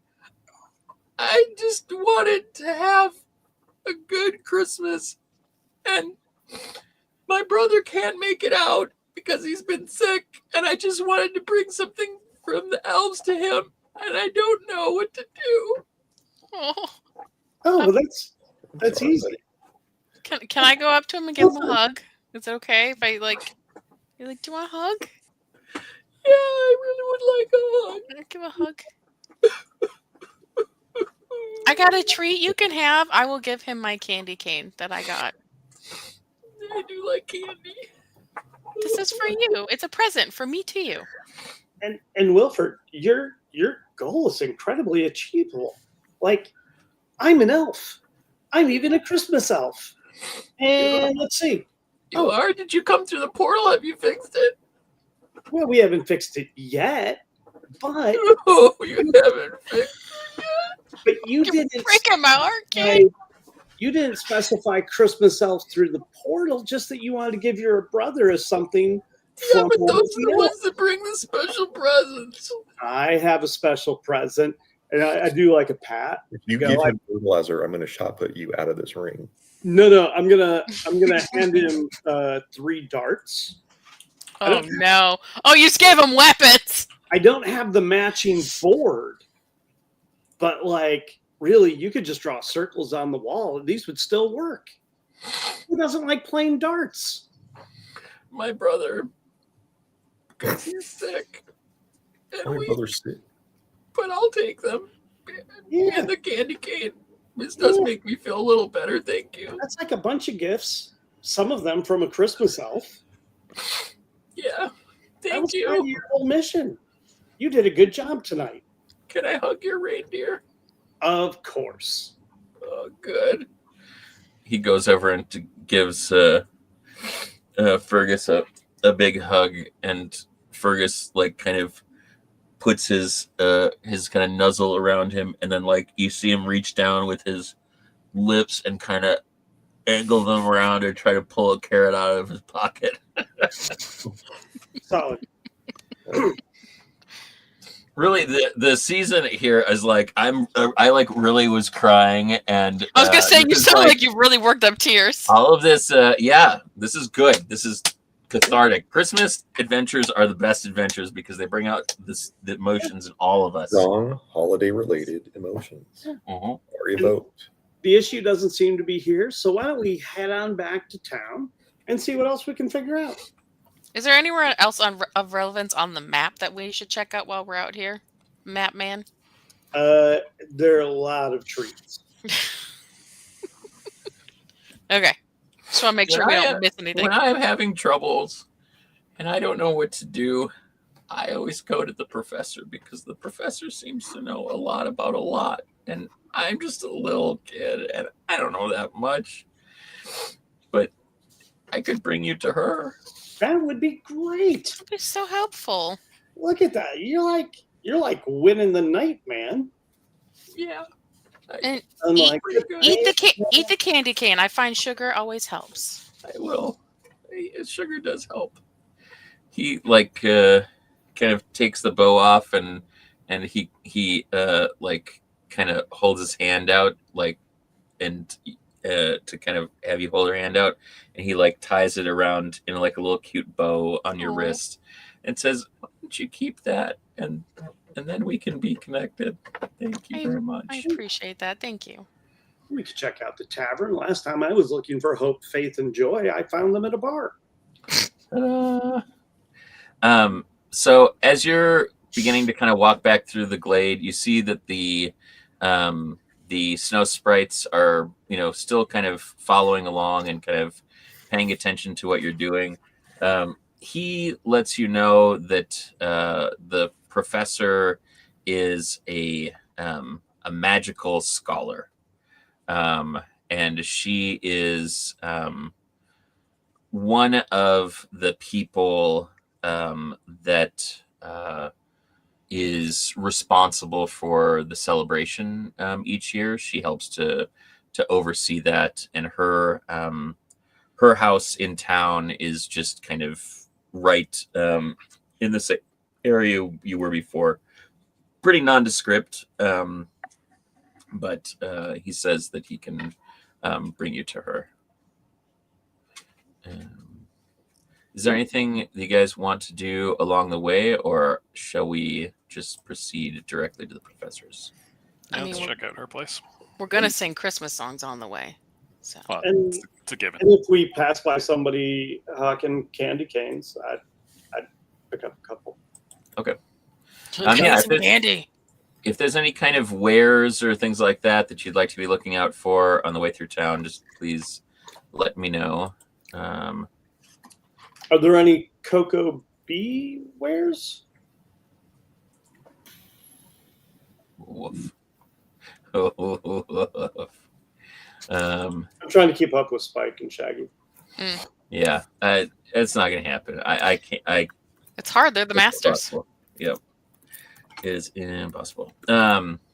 So yeah, he brings you to the home of Professor Glaciara Frostburn. She has like a very kind of ornate sign on on her house. It looks like it is enchanted to have a kind of gold, kind of sparkling kind of text in the indentation that feels like it's glowing with warmth, as well as kind of colors dancing. When you knock on the door, it slowly opens.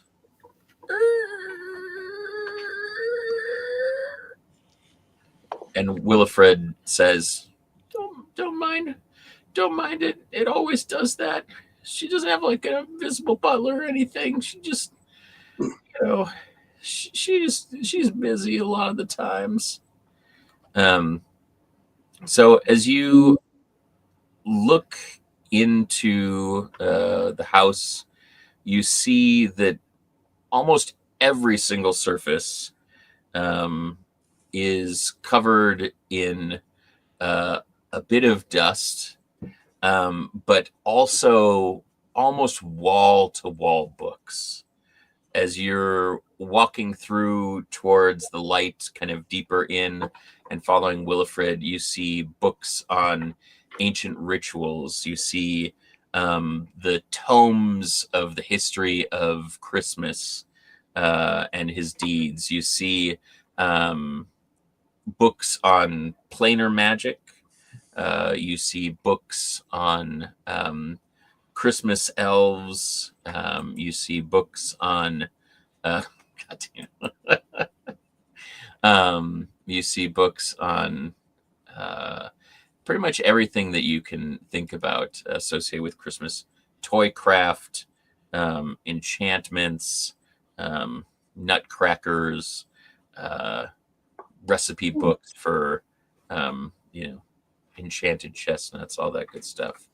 Thank goodness. I don't know about the rest of you, but I was worried that this was going to be a little suspicious. Seems fine. Seems fine. Hello? Anyone home out there? You see the kind of light flicker in the distance and an opening into what appears to be an even larger kind of library space. And all of a sudden, from out of frame, you see a witchy-looking individual, dignified, very kind of stark features, frost-kissed hair, very kind of curly, but like if you've ever had hair that freezes, it kind of has that kind of crisp bobbiness to it. And she says, adventures. Oh my God. Wilfred, who have you brought to me? Mayor Frostbeard mentioned that you've come. The disturbance in the Christmas plain troubles me deeply. I can assist you in opening a new portal, but I'll need things. Yes. Ingredients. Oh, I mean, we can to attune the magic correctly, or else it could go quite wrong. I mean, that's definitely a way to go. Any idea why the existing one isn't working? No.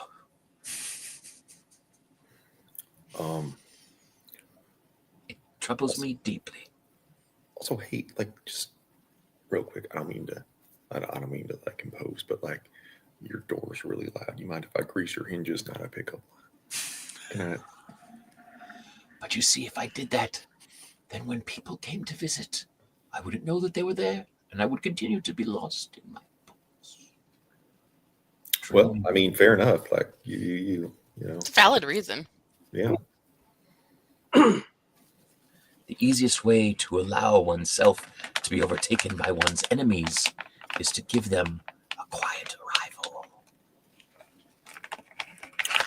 Yeah, no, I mean, that's fair. Like, that's fair. Yeah. I mean, I feel like they probably trip on books or something, but they know, like, it's like, How you many? make a good point, the salient point. Yeah. How many enemies do you have? Enough. What do You don't ask a lady She, about like- her enemies. She rapidly extends her hand to you, Charlie, and says, "Professor Glaciana Frostburn, and you are Charlie Grinch. They call me Mr. Grinch. Mr. Grinch. Excellent. And who are your compatriots?" We've got Sven, we got Carol, and we've got Ferdinand. Oh, my dear. So much Christmas magic. You absolutely radiate with it. Thank you. Well, It's nice when someone notices. I'm related to the big man. The big man?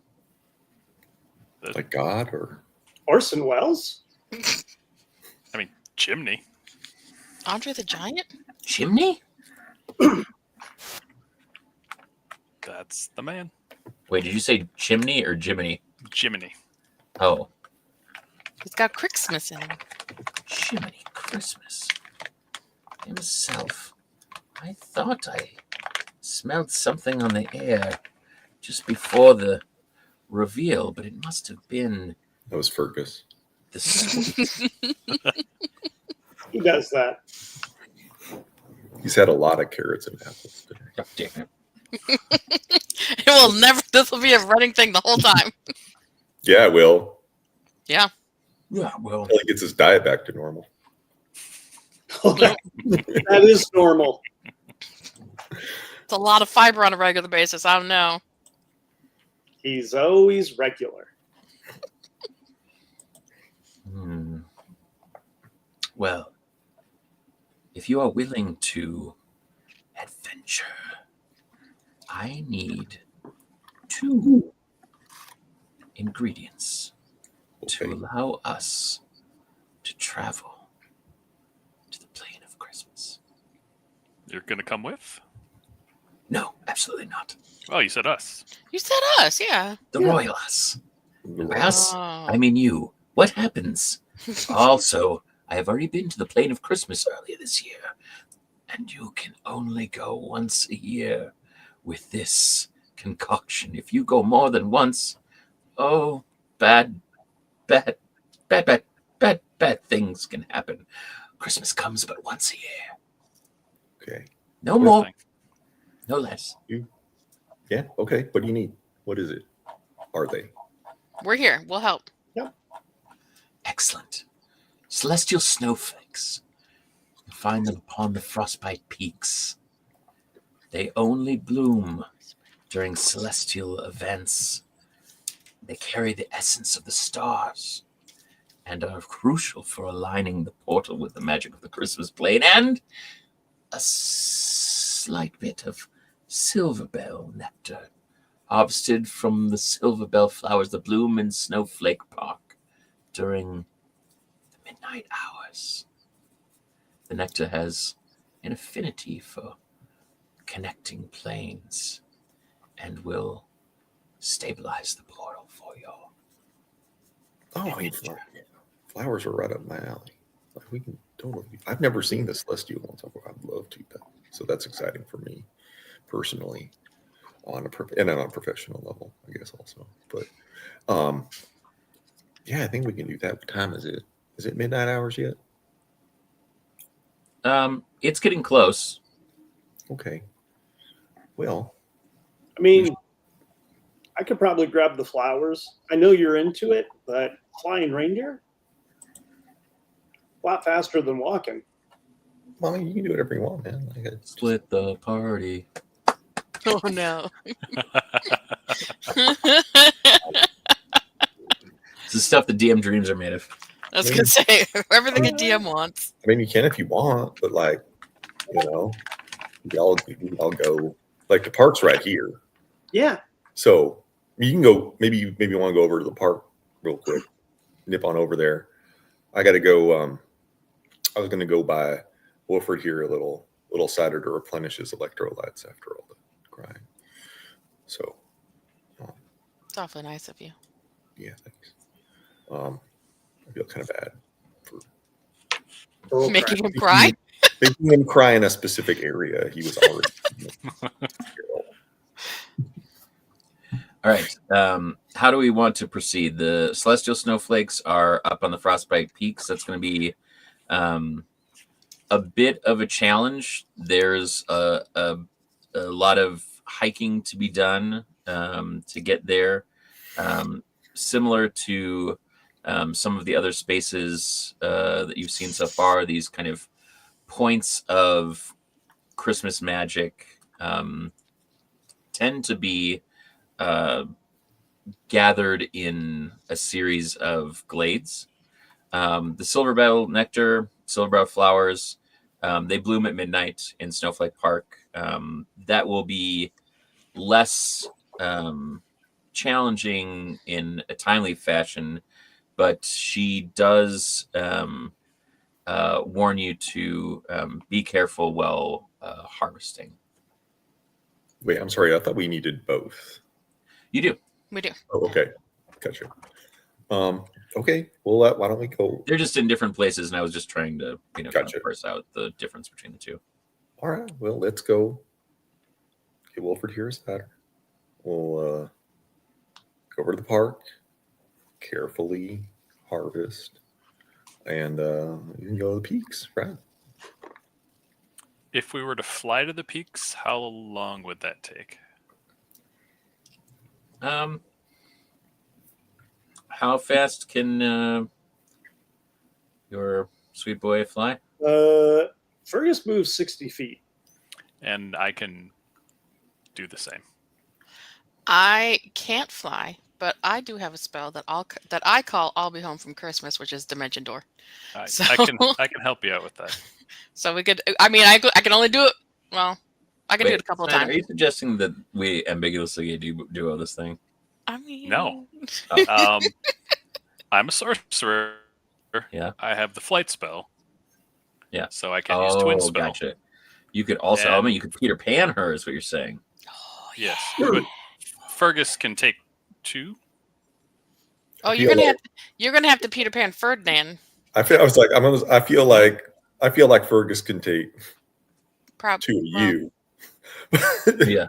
But not even one of me. Right. Yeah. I mean, we could also Dimension Door, but Dimension Door requires some But we could. foresight of the place, right? Or a Well, so yeah, if we can see the peak, we can literally go from like, oh, I want to go to that spot, but it's only like 500 feet every time. Okay. So depending Okay. on how tall it you is, have to get there first. Okay. yeah.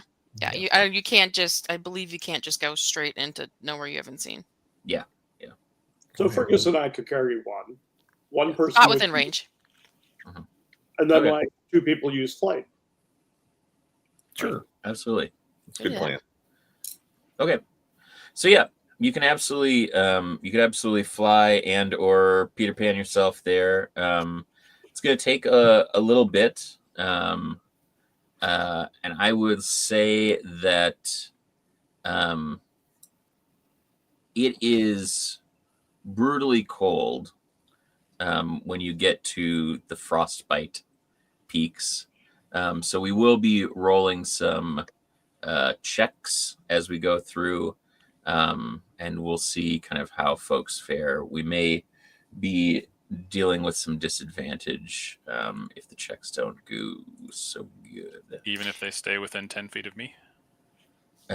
This is a supernatural level of cold. Yeah. Okay. They're not called the real cold peaks. They should be called that. They should be. I mean, that would make them Frostbite far Peak more and the real cold foothills. Yep. The somewhat cool. But the gradual transition to the frostbite. So. Yeah. The cold, humid hills. Yes. It really just bites at you. It's that biting cold. You think the frostbite? Not the frostbiting cold. It's a wet cold that sticks to you. It's a wet cold. Listen, I've been all over. This is a dry cold, Minnesota dry cold. Yeah. Like Pacific Northwest, which is wet. It sticks to you. It's colder. It's okay. I'm trained in first aid and CPR. I know how to treat frostbite. It's okay. You call 911. Stop, drop, and roll. That's how that goes. I'm pretty sure. It depends. How many times are you actively on fire on a regular basis? When I'm DMing, it's constant. All right. Now, when you do the class, you have to say, "You call 911. You get an AED, and you get a first aid kit, and come back to me." And you get a car, and you get a car, and everybody gets a car. Yep. Here's like you hear the storytelling. I'm on fire. Fire. I'm on fire. Like NBA Jam. He's on fire. Yes. Okay, so once you reach the close to the summit, you are realizing that you're going to have to do some climbing and some pretty dangerous hiking. So what I would like everyone to do is to either make me a survival check or to make me a strength or acrobatics check. Okay. Fernanda, before they start getting into the danger area, okay, it's going to get cold up there. Not everyone is covered in fur like I am. So remember, you magic users, all you, remember, when the cold is great, press to digitate. Warm up your clothes so they're warm, so it keeps you warm in the cold. It's good advice. The cold is great. My mama taught me that. And I was like, if you didn't already have the Christmas spirit for them, you would have more. That's one of the best. One of the best shticks I've ever heard. It's real good. Oh, acrobatics. Okay. Or wait, strength or acrobatics? Or Strength, survival. Acrobatics or survival. Okay. Looking for a 15. Can it be athletics? Athletics, acrobatics, or survival. Great. I crit. Yeah, I got a crit. This is good dice I have going. How did you? Like good crit, bad crit. Big good crit. I rolled 20. I rolled a crit. It was a 1. Oh no. Ben? We're covering our bases. I'm so the nice thing frozen to the ground. The nice thing about these sorcery points is I can use them to re-roll ability checks. Okay. Charlie, how about you? 17.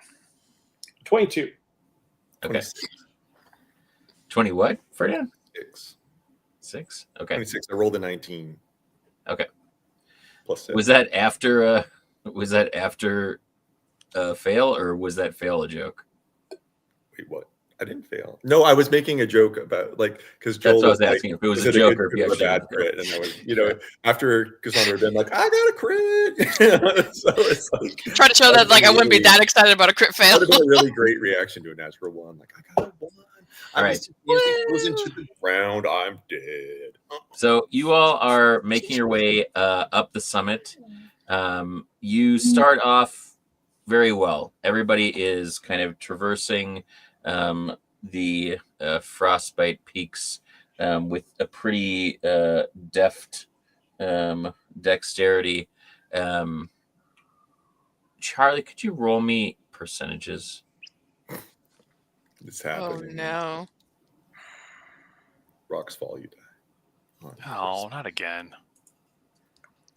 That's the 100, right? Yes, sir. Mm-hmm.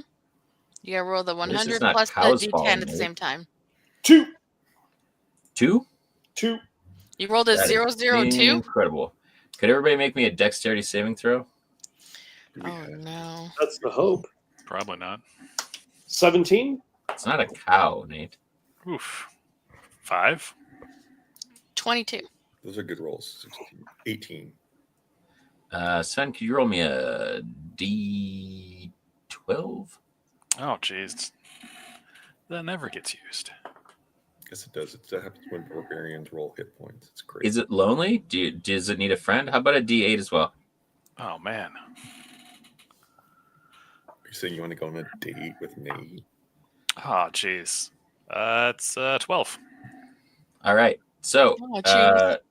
you all start to realize that you may not be the only beings here, as large chunks of ice come down the side of the peak and miss all of you as you're able to maneuver deftly and muscle for rank. Thank you. Sven, you are pummeled in the face for 12 damage. Is it cold damage?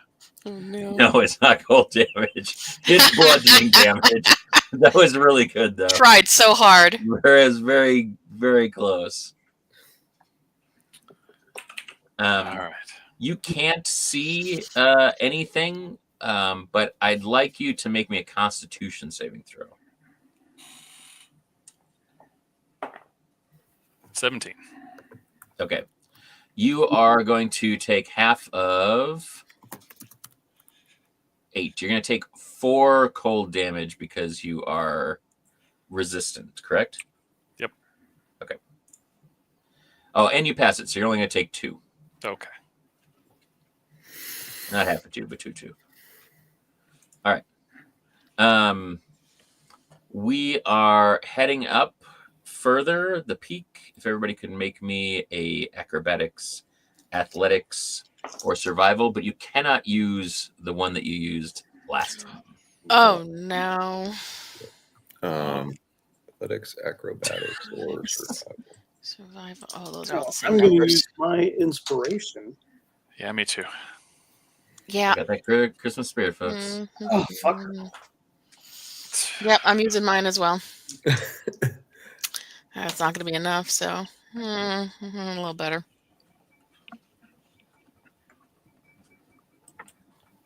Where are we? We're on the mountain going up. Everything's fine, James. Everything's fine. Charlie, what'd you get? The first time I rolled a 5, but inspiration, I re-rolled and I got a 6. Excellent. Would you like to see incremental change? Carol, how about you? Better is better. I got 14. Okay, Ferdinand 17. and Sven. Similar to Charlie, I rolled a 4 the first time. Yeah. Used inspiration. Got a 5. Excellent. Okay. We're doing great. We're doing great, everybody guys. can make me a dexterity saving throw, except for Ferdinand, who is dialed in. Okay, powering up the mountain. 24 for the saving throw. Okay. 16. 7. All right. Carol wait. and Sven. More ice is hurtled down. I'd like you all to roll me a D12 and a D10. God damn it. 15. I rolled a 1 on a 12, which I was very excited about, but then I rolled a 10 on the 10, so I got 11. All right. Damage all around. You can have it because of Sven's ability. Would you like half of 11 roll up or round up or round down? Round up. Round up. It's Christmas. It's Christmas. Take more damage. Generous. Oh. Take more damage. Everyone take damage. You get damage, and you get damage. Everybody gets a damage, and you call 911. Can Ferdinand see how high up this ice is coming from? Like, why don't you make me a perception check at disadvantage? Disadvantage. Yes. 11. You can see that there is a plateau about another 40 feet up. You can't tell whether it's coming from that or not, but you imagine that you could probably get a good look at what's going on by getting up the remainder of this face. Hey, Ferdinand, you want to get up there real quick? Yes. Are you considered a regular size creature, or are you considered a large creature? Okay, so technically he is the same size as me, even though I'm short. Okay. But, yes. So because I could take you to Dimension Door, I can take one person. Mm-hmm. One person, same size. Mm-hmm. So we could Dimension Door up there, and then those two can fly. I mean, that sounds like a great idea. Yeah. Okay. Let's do it. All right. So you Dimension Door up, and when you get up there, I'd like you to roll me initiative. Oh, sorry. It's Dimension Door, but I call it I'll Be Home for Christmas. I like it. Because I will be there to get in your face. Ooh. Ooh. Oh, God, that's Yeah, not boy. great. Boy. Well, if I'm going to blow a roll, I might as well blow it on initiative. I think I have. I do. Okay. All right. If everybody could let me know, starting with Carol, what your initiative is. 10. All right. How about Charlie? 17. 17 for Charlie. How about Sven? 16. 16 for Sven. Ferdinand? 18. 18 for Ferdinand. And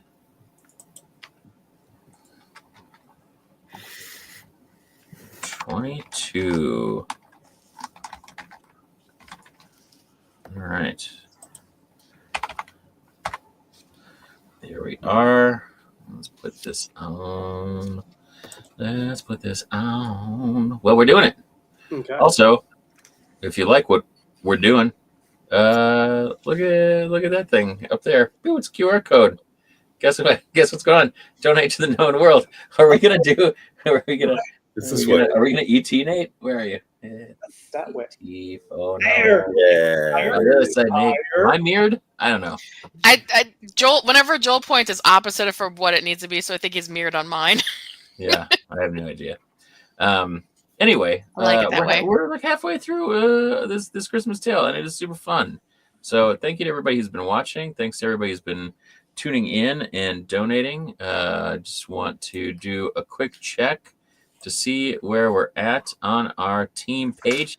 We are at over $9,000. Yeah, baby. What? Wow. We are less than 1,000 to the halfway point. So thank you. We're doing great. We're having fun. We got a big old round of awesome stuff happening the rest of the night. Spook Troop 10, midnight. Sea of Thieves with Warrior. He's down here somewhere, right there. Yep, got him. And then more fun all day tomorrow. But first, our hosts. They have things to do and say. When you pop out of the Dimension Door,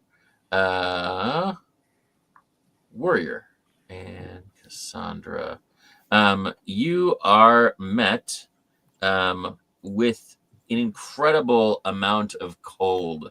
If you could make... oh, no. Sorry. You do not have to do that yet. Sorry. Just kidding. That's not open presents early. A 19 to hit and a 16 to hit, Ferdinand. The 19 hits, but not the 16. Okay. You are going to take 8 piercing damage and 6 cold damage. You know what's great about that is I'm immune to cold damage. Sick. That's great. All right, Carol, you are going to take, or actually, sorry, yes, you're not going to take. You're probably going to hit me, but don't make the assumption. An 18 and a 14. 18, yes. 14, no. Okay, the 18 is going to do 14 slashing damage. Oh, that's painful. And then,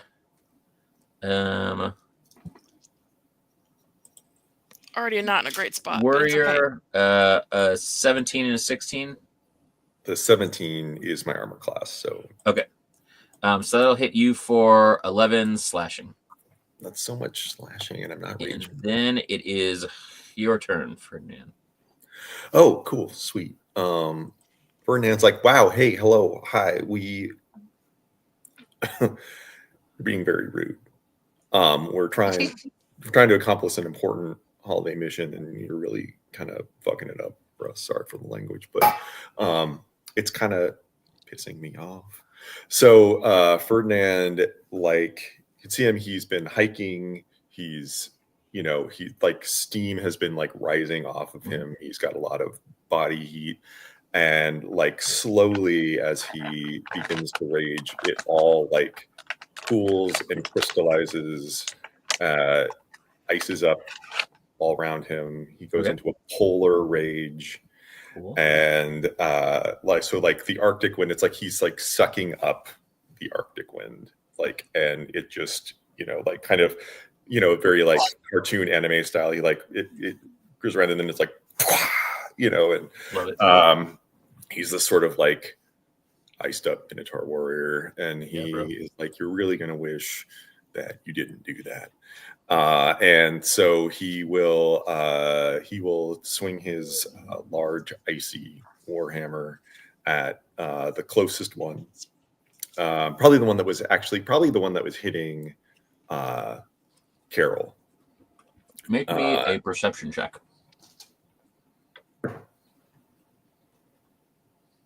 $11.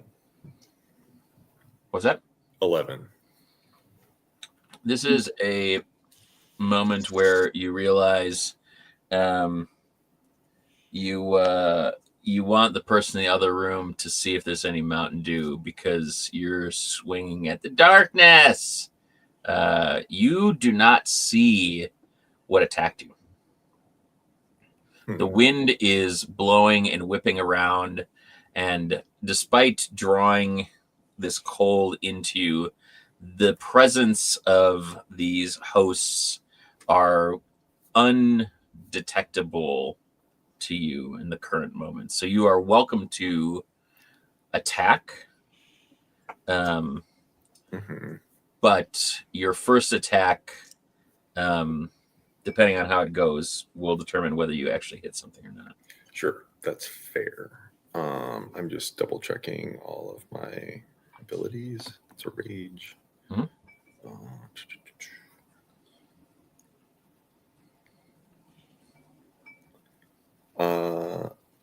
Okay.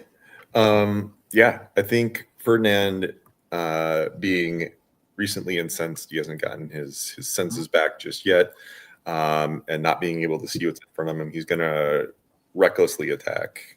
Okay. So it's an advantage or standard if it was a disadvantage. It'll be standard. Okay.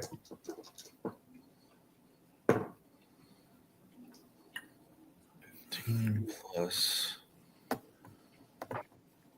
that's 22 to hit. Okay. Yep, it hits.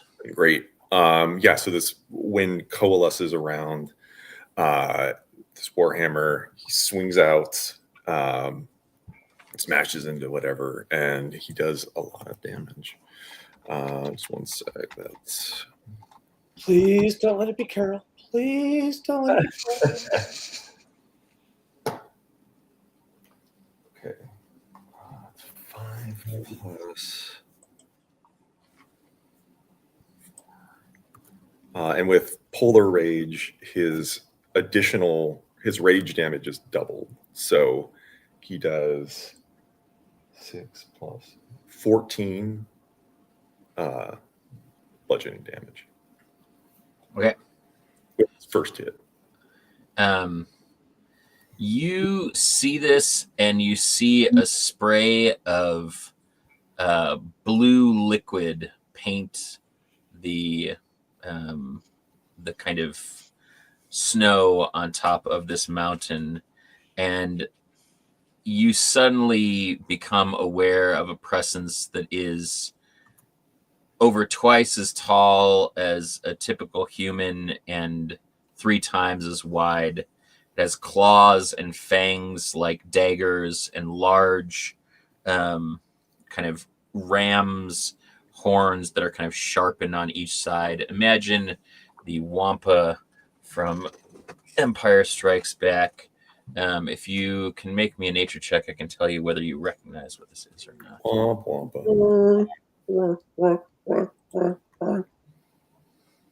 Nature is 15. You recognize this as a Yeti. Yeti. So he's like, says to Carol, he's like, hey, actually, while I'm talking to Carol, I need the Yeti to make me a strength saving throw, please. Okay. Wait, is it strength? Yes. Don't know. Carol, good news. I hit this thing, and there's some juice flowing, so it'll be easier to find it. Bad news is it's a Yeti, an abominable snowman, snow person. Okay. It's big and it hurts. So just FYI, it's large. Yeah. So you might want to find cover, get some distance away. Bigger than Charlie even. Oh no. Bigger than Charlie, that's terrible. What'd you get on that strength save? I got a abominable 10. Cool. So failing the strength save. So what happens is he hits, and the Yeti's like or whatever, and like as he hits, these like icy tendrils form out of this swirling Arctic wind and restrain the Yeti. Okay. And so then he is going to, since this one's restrained, he's going to see if he can't, because we get the sense there's 2. Is that correct, or am I? You get the sense that there's more than one. He will try to hit another one then, since he's like, this one's okay for now. Like, he'll try to hit another one. That is 18 to hit. That will hit. Okay. We're going to do 4 plus 4. 12 bludgeoning damage. Okay. And then another strength save. All right.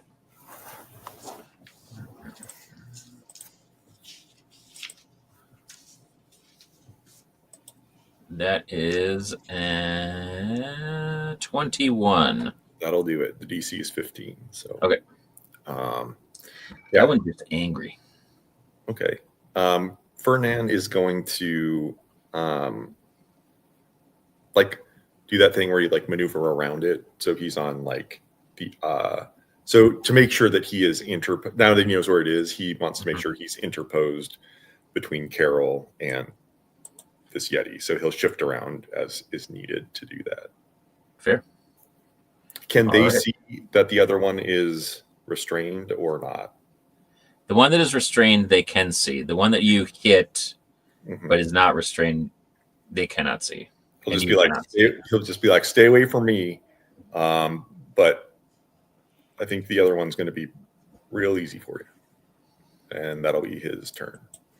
Okay. All right. Next, Charlie. And Nate and I are still down further on the hill, right? You are still down further on the hill. You guys probably don't even know what's going on. And you said it's about 150? And Say that again? You said the distance is about 150 to where they It's are? about 40 feet up. So vertical 40 feet. Okay. Okay. So it would be your climbing speed unless you were to not climb. Fly. Yeah. Fergus and I are going to scoop up Sven. So are you flying on Fergus to begin with in this? Yeah. Okay. All right. You scoop up Sven. We could carefully climb, but I have the flying reindeer. Why? It's true. So we're going to scoop up Sven, mm-hmm. and I'm going to use Call of the Wild. And I'm going to yell, "Move your ass!" Okay. Which will give Fergus the ability to travel twice as fast, Okay. Which will get us 120. All right. So you come rocketing up over the edge of this, and you see there is a restrained giant beast or large beast, and you see that between it and Carol stands Ferdinand with his warhammer stained with blue. Icker? You don't know. You're 80 feet above him. Okay. Joel thought it was a brain fart moment. We were like, no, you just don't know. Okay. We're going to go above the fight. Mm-hmm. I am going to, in flight, be like, "Sven, do you need to get off, or are you good at distance?" Mike's You're off. muted. You said we're 80 feet away? I would say we're ending. You come up, when you say move your ass, So you are coming over and up the crest, and you are like 80 feet above this scene. Yeah. Yeah, I mean, 80 feet's problematic. Okay. Well, you let me know distance. This is pretty good for me. And I'm going to draw my bow. Well, Sven can fly, so he can. This is true. You can take care of yourself. And I'm going to try to pin cushion the Yeti that I can see. All right.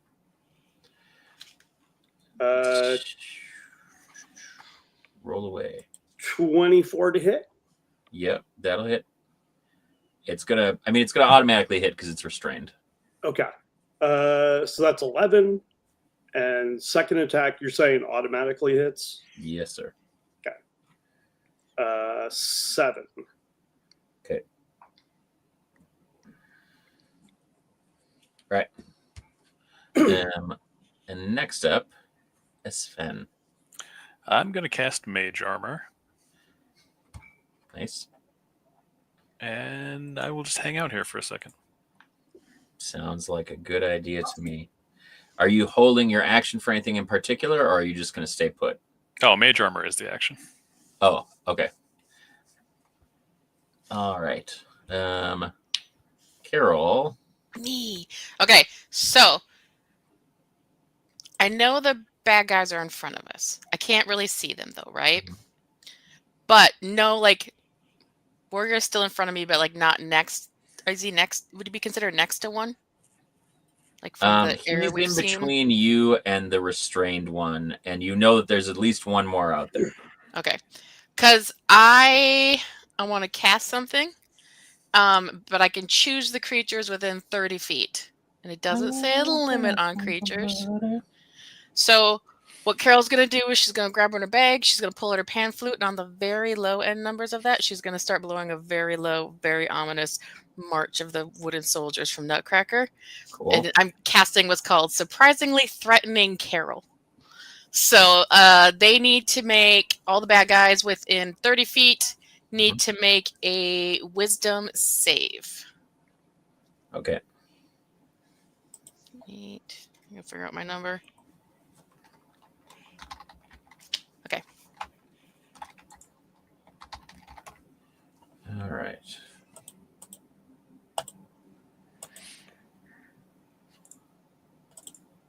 You said wisdom? Wisdom, yep. All right. Wisdom is... We've got 120. Oh, We've damn. got 113.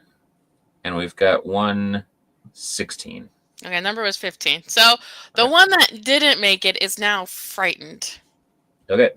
So frightened is disadvantage on ability checks and attack rolls. It can't willingly move closer.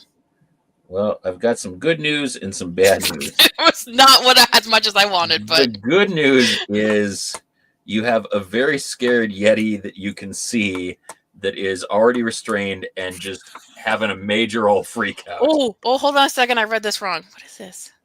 Reduce an action, burn a spell slot, second letter higher. Wisdom saving throw DC.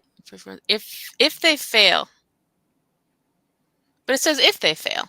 Oh yeah, no, if they fail. Sorry, never mind. Thinking wrong. Yeah, so the one is frightened of me. Gotcha. So it's real freaked out by y'all right now. Yeah. Well, there's at least one that's not going to come closer to us, so. Mm-hmm. Sounds good. All right.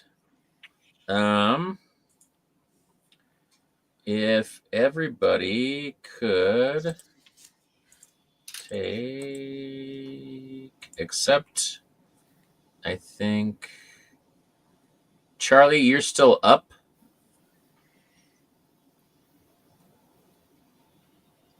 Yep.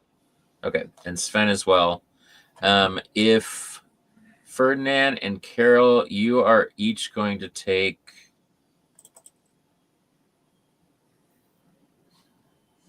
14 cold damage.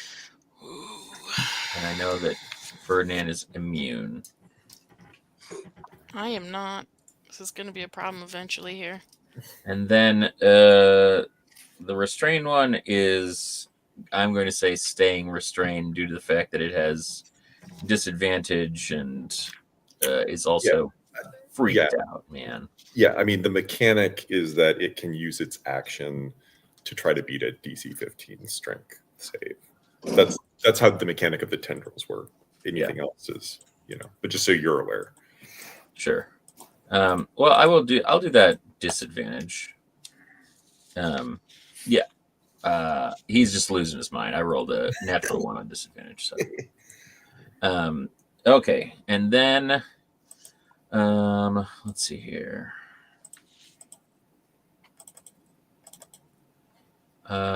Carol, you I'm in trouble. A 22 and an 18. Oh, it's so painful. Yeah, both those hit. Okay, so that's going to do 11 plus 19 slashing damage. Okay. And Ferdinand. Yeah. I don't want to scare you guys, but I'm down to 9 points. Okay, well, you should heal yourself. I'm going to try to. I can't heal very well, but I got a little bit. Ferdinand, they aren't going to do crap to you because I rolled 2 4s. Yeah, that's what we like to hear. Let me see if I have any healing. I don't think I do. You can now see one of the non-restrained Yetis because it did not pass its stealth check. Fantastic. Okay. Ferdinand, you are up. Yeah. So Ferdinand will... Wait, did I miscalculate the rage damage?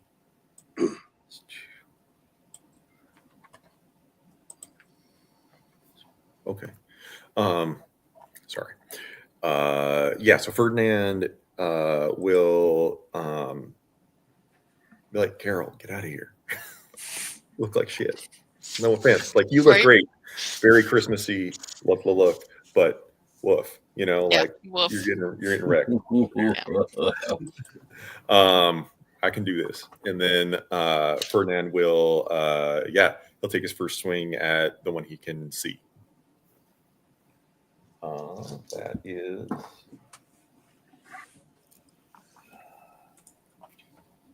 19 to hit.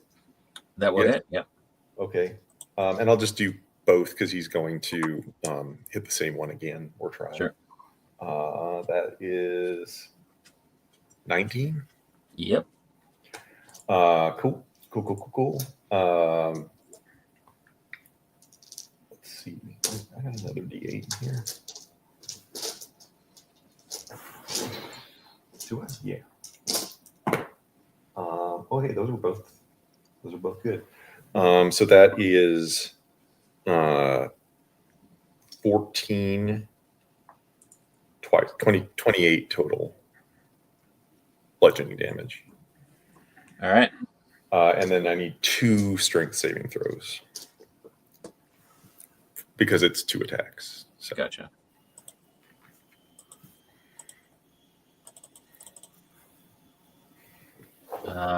I got 1. You say saving throws? Yeah, strength saving throws DC 15. All right, I got a 13 and I got a 18. Get frozen, motherfucker. So the tendrils, I feel like this is like, as Ferdinand is this sort of like whirling like dervish of like just Arctic wind and ice, the tendrils like as he transfers his power, they grow further and wrap this other one. So also restrained.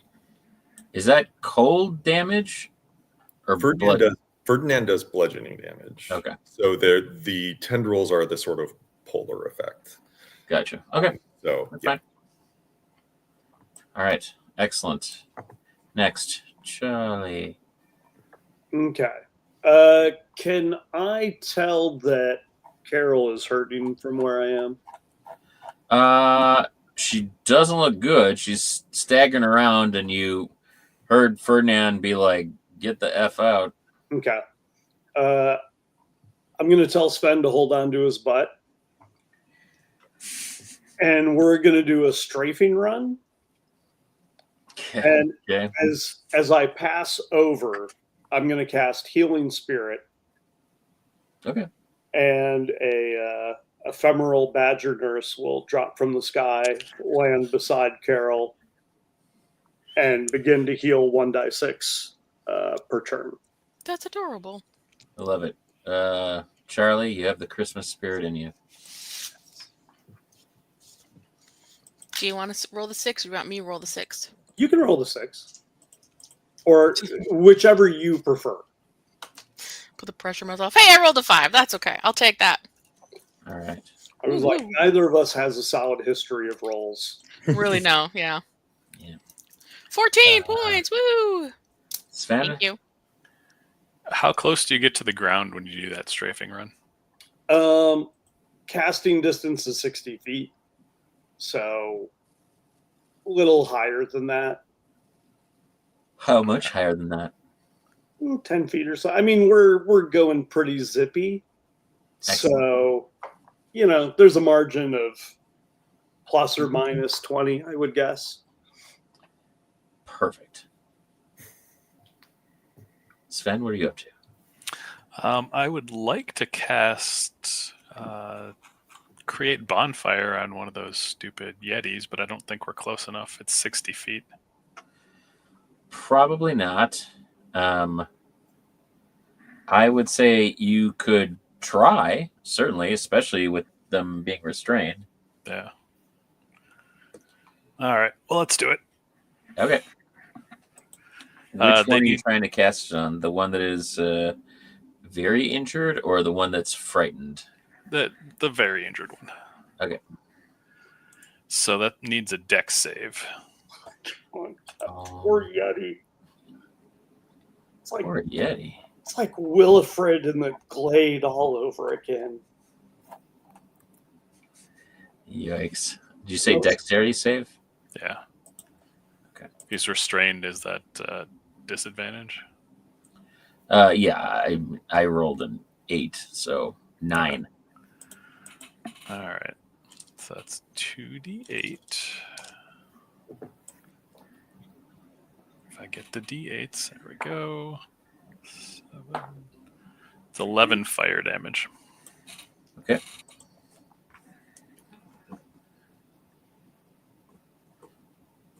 And it would be great if they had whatever the opposite of resistance is that I can't think of. Yeah, it's not. They don't. All right, Carol. Excellent. I am going to back away as far as I can without falling off the cliff. Sounds good. But maybe stay a little bit further. Maybe not like right on the cliff, but like maybe 5 feet forward. However far away that gets. And I'm going to cast Cure Wounds on myself. Okay. Sounds good. Let me know what you roll. I'm going to cast it at level 2, so I'll get to use 2d8s. Okay. Oh, the first one's a 2. That's a 7. 9 plus 4 and 4, so 17 added to mine. Great. I'm up to half.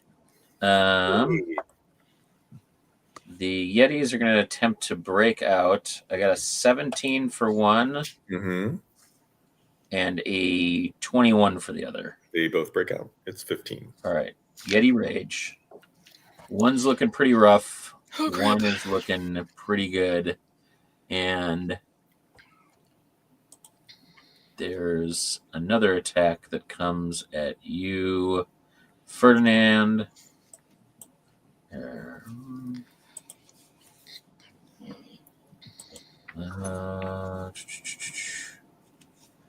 15 and a 15.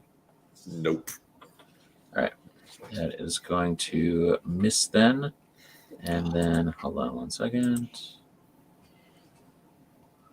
And a third Yeti is revealed after attacking you and missing and rolling like absolute butts on my stealth saving throw. So, Ferdinand, you are up. Did that one? What? Who? Did that one Yeti stay in the bonfire? I don't know what happens with bonfire. I mean, I assume he broke. Go ahead. Yeah, I mean, it creates a bonfire in his space. Okay. So if he doesn't move, he'll take damage. I would assume that he's moving out of that space after becoming unrestrained. That's all he can do. He can't do another action. He could just move. So okay. I'm going to say he would move away from the bonfire that is cooking him. Yes. Okay. Okay. Thank you. And then Warrior, you feel the nip of cold, but you are resistant or immune. So just kidding. All right.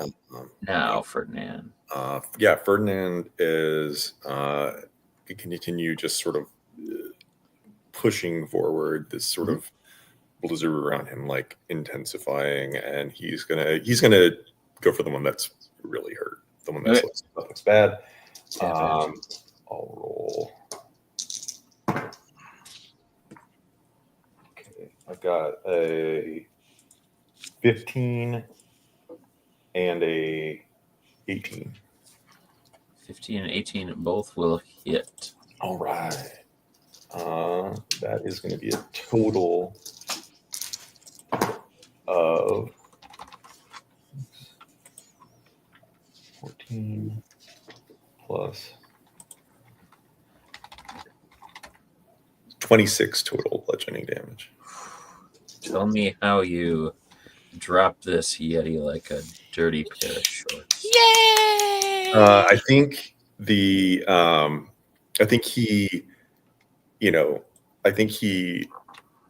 that last blow takes out the knee, and the Yeti falls over onto the now spiky tendril bits. And Brennan's like, "Oh, geez, sorry. That was a lot. That was gross. Sorry." And then he'll move How close are the other Yeti to him? Are they both within melee, or where are they? Yeah, I'd say that you could get within both of them. No. I'm sorry. Because he may like I'm done with actions. Oh, okay. But I'm thinking of like if I like move, is disengaging. this going to be like an opportunity attack situation or Uh, the vibe? You were kind of in the thick of things. I think only that one was probably within 5 feet, though. Okay. Because the other one moved away, and the other one had tried to attack you but failed. Okay. Then Ferdinand is going to sort of move. Wait, where? Sorry, Feature of the Mind is so hard. Where's Carol? I step behind you as far She's back moved as I back. go. Okay, cool. So she's moved back at least 30 feet. Okay, Ferdinand will still be. He still wants to be interposed a bit, but he wants to move maybe further away from the like cliff wall, right? So he's like not near the edge of the cliff, but yeah, then he'll be good. But still, he wants to be the focus. He's tanking. Goddamn shaking. I'm gonna be right back. Christmas spirit is strong with him. Okay. Excellent. How about Charlie? Okay. The spiritual badger nurse waddles after Carol and heals another 1d6. All right. Yay. Thank you. We're 2 turns in, so there are 8 more because it's a 1 minute, which is like 10 turns, right? Yep. Okay. Oh, that's amazing. So it's just going to camp and keep doing that. Thank you. I'm going to shoot. Can I see both Yetis? Or is one still kind of obscure? You can see both. They are probably about 30 feet apart from one another right now. Okay. Because they were kind of doing a hit and run, and the one Yeti kind of walked away from being tied up. That was the one that was frightened originally. And the one that missed Warrior, that's how he was allowed to see him. But they were kind of doing kind of strafing runs in the same way that you were doing, and then trying to kind of use stealth to do that. So okay. So there's one that's hurt and one that's not. Or one that I have seen was engaged with Ferdinand, and one that I have not seen engage with anybody just yet. Yeah. Okay. I'm going to shoot arrows at the one that was engaged with Ferdinand. Okay. 11? No, sir. And that means the 10 is also going to miss. Also correct. Okay. It's okay. I'm on a flying reindeer, moving targets. Yep. Understand. All right, Sven. Charlie, are we within 60 feet of them? We would not be. All right. Well, then I will wait for Charlie's next strafing run if there's going to be one, and cast Create Bonfire if that's the case. And I'll say, hey, tell me to fly lower. Yep, that's where I was going next. Charlie, could we get a little closer to those folks? I can't quite get them. Oh yeah, totally. All right, the communication has come through. We'll see how it plays out. Carol.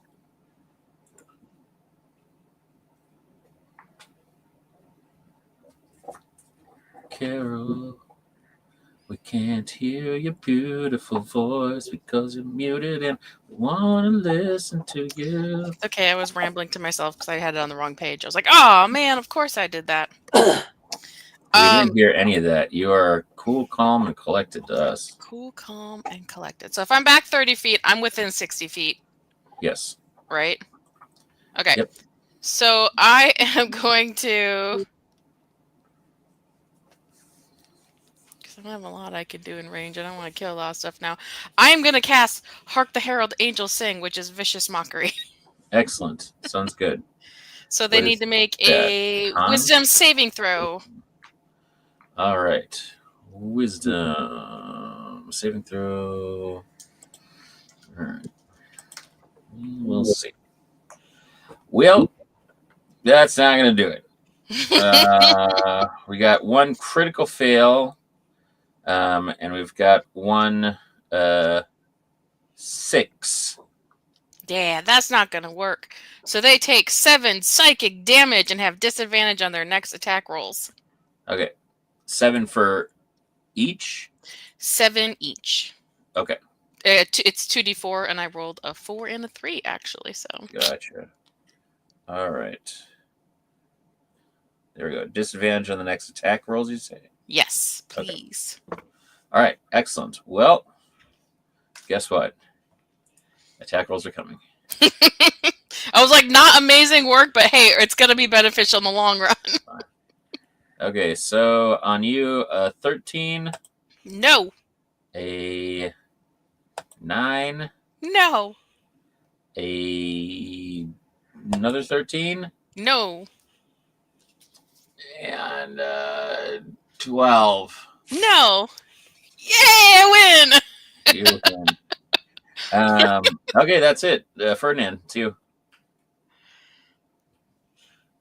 Love you, Ferdinand. Please see. Okay. Can I get like a quick sit rep? I had to step away for a second. So we've got 2 Yeti. yes. One who has been hit lightly by Carol, and the one that you originally restrained that has broken out that is still looking pretty good, but a little frazzled. Okay. They are both engaged with Carol right now in melee. Okay. Ferdinand is going to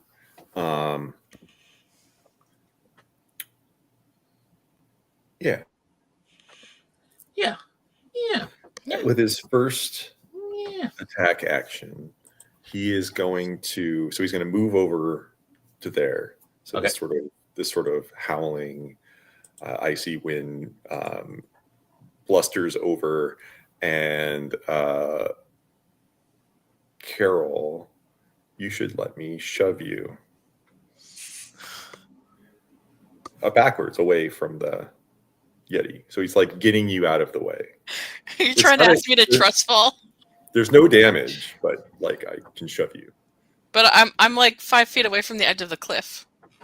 Oh, is that directionally? Yeah. Oh, okay. Well, then I don't do that. I was like, are you putting something back there to catch me? This was why I asked for the sit rep. Took a turn. This is why I asked for the sit rep. A good presentation would be like, Carol's very close to the edge. So I just said that she moved 30 feet back. I did not say how close she was to this. So Ferdinand will then he'll take a strike at both Yetis, one at each, to draw aggro, as the kids say. That's 22 and 18. Say that again. Sorry. 22 and 18. Both those will hit. So, first one is 11 bludgeoning damage. Okay. And the second attack is 14 bludgeoning damage. All right. And then if so, I did reread it. I can only do the tendrils thing one time per turn. Okay. So let's say the one that is closest to Carol should make a wisdom or a strength saving throw. Okie dokie. Strength saving throw. 25. Good on you, Getty. Sorry. Charlie. Okay. Okay. And how close? Like getting off close, or sorry, what? Like jumping off of the rep.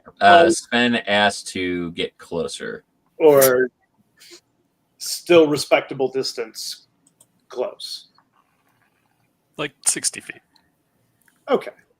We'll do another strafing run, and I will again try to pepper Yetis with arrows. 12. That will hit. And 15. That will also hit. Okay. For 5 and 10 points of damage. 5 and 10. All right. Carol, you take 1d6 health. Thank you. Excellent. And I believe it's over to Sven. Sven. All right. Well, I'm going to create a bonfire on whichever one looks worse for wear. Yep. That'll be a dex save.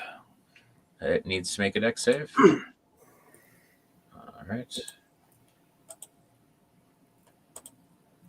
Beep boop.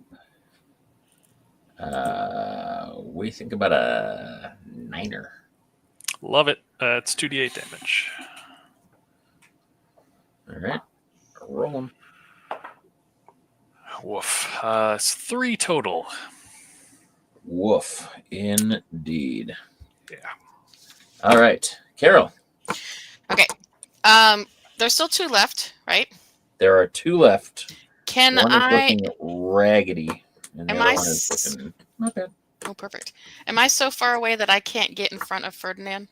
He's gonna hate this, but can I get in front of Ferdinand? You could get in front of Ferdinand, yeah. Okay, I'm gonna get in front of Ferdinand, Yeah. and I'm gonna cast Carol of the Bells, which Okay. is Thunderwave. Okay. Which I got roll an attack, which I haven't had to do in a while in the spell. Oh, I rolled a 19, so 26. Okie dokie. That is great news. So that is 10 thunder damage and pushed 10 feet away. All right. That hits me too, right? You also need to roll. I stepped in front of Ferdinand, so it's anything in front. It's a 15-foot cube around you. Is it a cube? Oh, shoot. So Ferdinand rolling 2. I'm sorry, Ferdinand. Okay. I'm the tank. I have love. Okay, good. I think it's emanating from you. Like, you don't have to have it be around you. Originating from me. Yeah. You have to, but you have to shape it. Otherwise, you are the center of the cube. Okay. Because that's why we have spell shaping at higher levels. Okay. It's okay. That's my understanding. I don't think bards ever have spell shaping, so that's What's the save? It's a con save. Con? Yeah. Con save. Okay. Great. I'm good at con saves. Oh no, I didn't have to roll attack. That was a con save. Yeah, so then actually it wasn't 26, James. It's 15 because it's a save. I forgot. Not an attack. It's a save. Okay. So if he has a con of 15 or higher, it's good. Okay. I did that one wrong. I have 1 con, 1 save, and 1 failure. Okay. So then the only thing the difference is the one who saved doesn't get pushed. Still takes the damage, doesn't get pushed. And what was the damage? 10. Okay. Right? 10. So Ferdinand saved. I got a 17. Thanks, plus 6 con saves. And so I don't move, but I take 10. Yep, 10 thunder damage. Okay, cool. I will do that. One Yeti gets blown off the edge. It was the raggedy looking one. And there's one now a little bit more raggedy looking Yeti. There's howling. And this Yeti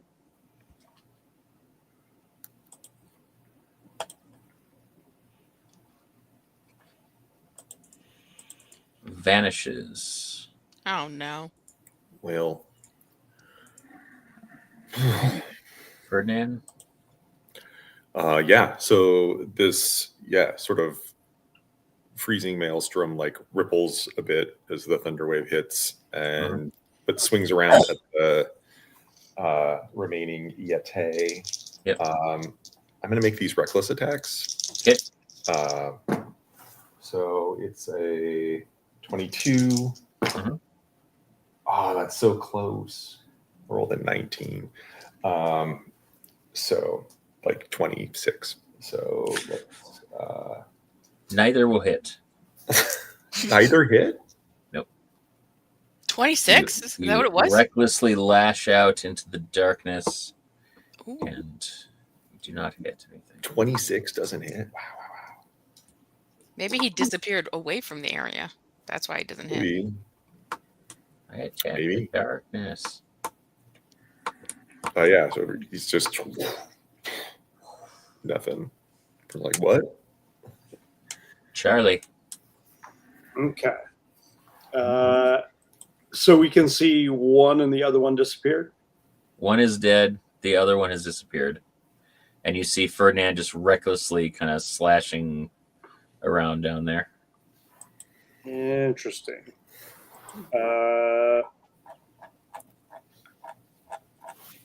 First order of business is the ephemeral badger nurse is going to waddle to catch up. Did move. If its healing radius is basically anything within a 5 feet, can it be close enough to both Carol and Ferdinand, or are they too far apart right now? I stepped in front of him, but I'm assuming he maybe moved to He attack. then stepped in front of you to attack. I'd say if he was doing it recklessly, he's probably more than 5 feet away from Carol at this point. Yeah, but he's intentionally trying to distance himself from Carol to try to screwing it up for him. Okay. No, it's okay. Like, but I'm just saying in the sense of like, is he close to Carol? He would probably not be. Okay. Okay. Then it's going to stop at Carol. 1d6. Thank you. With the other one disappeared, we'll come in and land. All right. And I'm going to have Fergus, who's really good at smelling. Okay. In both ways. See if it can spot our missing Yeti. All right. Give her a roll. 16. It does not. Fergus's nose does not light up. Okay. You, your keen adventuring skills tell you that this Yeti has fled. Okay. I think everybody can relax. My keen adventuring skills tell me that the other Yeti has fled. Okay, good. I was feeling really bad about killing on Christmas, Sorry, and like to refresh my memory, was it Tasty Boys when we fought some Yetis and then we had an internal fight about whether or not to kill the Yeti children? That sounds right, but that could have been virtually any. That could have been crabs. That could have been the boule. No, it was for sure Yetis and Yeti children. Yeah. I feel like it was, and I know that Oren was there because that's where the fight. That's where it started. He was the one who was like, "We got to kill these babies." I don't think it was Yetis. I think that those were dragon. I think that those were dragon. I believe that there were several times where we had to persuade Oren not to kill children. Yeah, because that was when we were playing. That was when we were playing at Fantasy Flight. Yep. Yeah, because it was Elijah. And we were trying to take dragon teeth.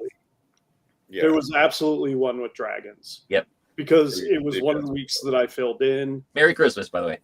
And I wanted to keep one, and Nate murdered it. Nate. It was a black dragon, and Nate was like, nope. Black dragons are not good. That was lore intensive with the black dragon too, though. So it was a very lore intensive. It was not. It was not boon intensive as in I'm gonna kill that. It was character motivated. That's true. You're right. Still, I was going to have a baby dragon. Yep, we were going to have a baby was dragon. Was Cletos around? No, for Cletos, that though. Cletos was the one who he lost his arm. Cletos lost his arm, but no one knew that because Cletos disappeared with the black dragon. Right, you were on the astral plane or wherever. Yeah, he plane shifted it. So much lore. Then he lost his arm, and then he was in the air for a long time. Meanwhile, Cassandra's like, it grew back. Because, no, this is great. These are things I didn't know what happened, and my brain's just going, holy crap. So much. Because Lust, the dragon that Cletos had thrown off an airship, but managed to survive, had a change of heart, thankfully. Oh my gosh. Because that was a cliffhanger. I was like, well, it's nice knowing you, Cletos. Sorry about it. There's a couple. Yeah. Anyway. All right. So the wind is still whipping around, but you see that there's only one more small peak to get to the kind of peaks of the frostbite ridge here. So if anybody would like to either, if you're going to fly, you could make a roll straight up. If you're going to climb, you can do that at disadvantage. Okay, I'll climb. I'll fly. Okay. I have to climb. I can't fly. All right, and not everybody has to go. And I can haul one person. Cletos really wants to see these flowers, but he's pretty. Okay. That's kind of why he's here. So right, fair enough. It's a 15 for Cletos. All right. Not Cletos. Different Minotaur who sounds similar, but more Ferdinand. But deeper. Ferdinand. Yeah. I miss you. They are a bit alike in spirit. They have a similar vibe, but also in shape. So what was everybody's roll? Sorry, 15 for Ferdinand. Yeah. 15.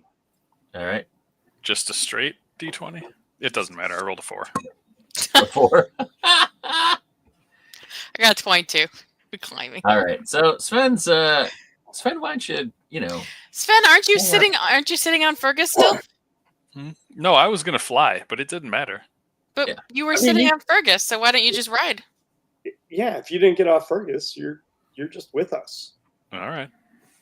He still needs to roll, and he still rolled a 4. Just roll to not fall off the. Roll to stay on. It's rough sledding up there.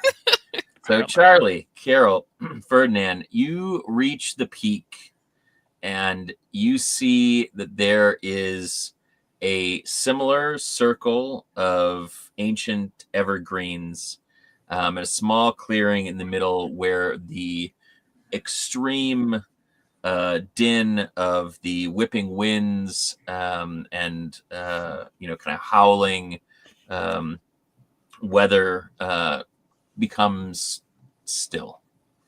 The celestial snowflakes are falling in this glade, and it looks, when you look up, almost like a spotlight coming down from the heavens, falling just directly into this glade. You can see the wind whipping around, but there's like this connection up into the sky.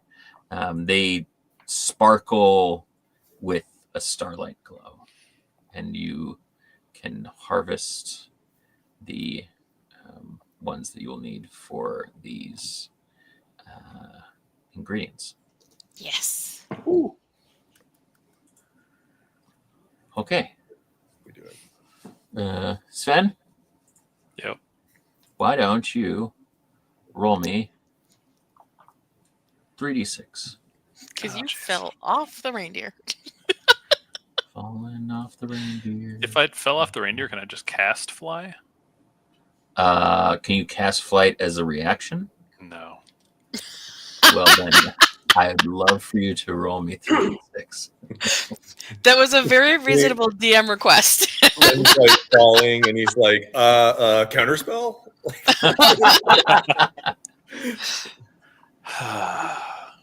And, of course I'm going to roll great on that. 16. Woo! No, I'm sorry, 15. Math. Oh. 15 bludgeoning damage.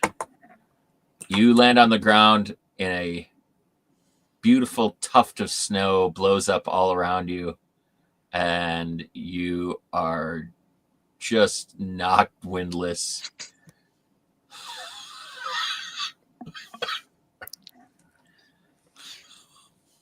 You see Charlie and Ferdinand and Carol coming back down. They're like at the top, and Ferdinand's like, "Oh man, this is so beautiful, Sven. You got to see this." Yep, he's just down there making snow angel. Maybe the was it a weasel? The badger nurse. Badger. I mean, he did fall where the badger nurse is. Oh, perfect, because I could use that. I love the idea of Sven just like laying there like, oh, and this little like badger nurse like, you know, like just coming over and like seeing and be like, nyah, nyah, nyah, nyah, nyah, nyah. That's exactly what I pictured. Badger nurse like looks over and is like, you know what? Nah. Any badger nurse don't care. This is on you. Onto that reindeer. It's not a honey badger nurse. It's one of the adorable black and white British ones. Great British. Perfect. Great British one in it. Let's go back. We love it. In your garden. Yeah. Well, we're just happy it's not a legless badger. Okay. You guys want to head back down to the city? You have gathered one of the two ingredients that were requested from the professor to create this potion. The others you know are the rare silver bell flowers that bloom in Snowflake Park during the midnight hours. And while you did take a little bit of time to do this, you have time to get back if you hustle. And can we sled down the mountain? Sure. You got a sled? Like on the Yeti corpse? What do you use? Get Yeti corpse. Maybe we can get like a piece of tree or something. I don't know. A bark? Sit on some bark? Sit on some bark. I feel like in Arrested Development where he's just like, have any of you seen a chicken in real life? Carol's over there. Very much. Just let me slide on this bark. Maybe it'll be slippery enough. You never know. We'll get down faster. If you want to try sliding on some bark, go for it. I was trying to think about anything else. Not unless I can sit on my sword, and that's not going to help. That won't help. No, that's very painful. A whole other problem. It'll be a slow climb down. Too bad none of us have a shield. Or flying abilities. I don't think I have a shield. Like how you got here. Yeah. Oh wait, actually, well, I can't. I can only dimension door once. I only have one 4th level spell. So. Sorry, actually, Ferdinand does have a shield. Ferdinand has his trademark wagon wheel shield.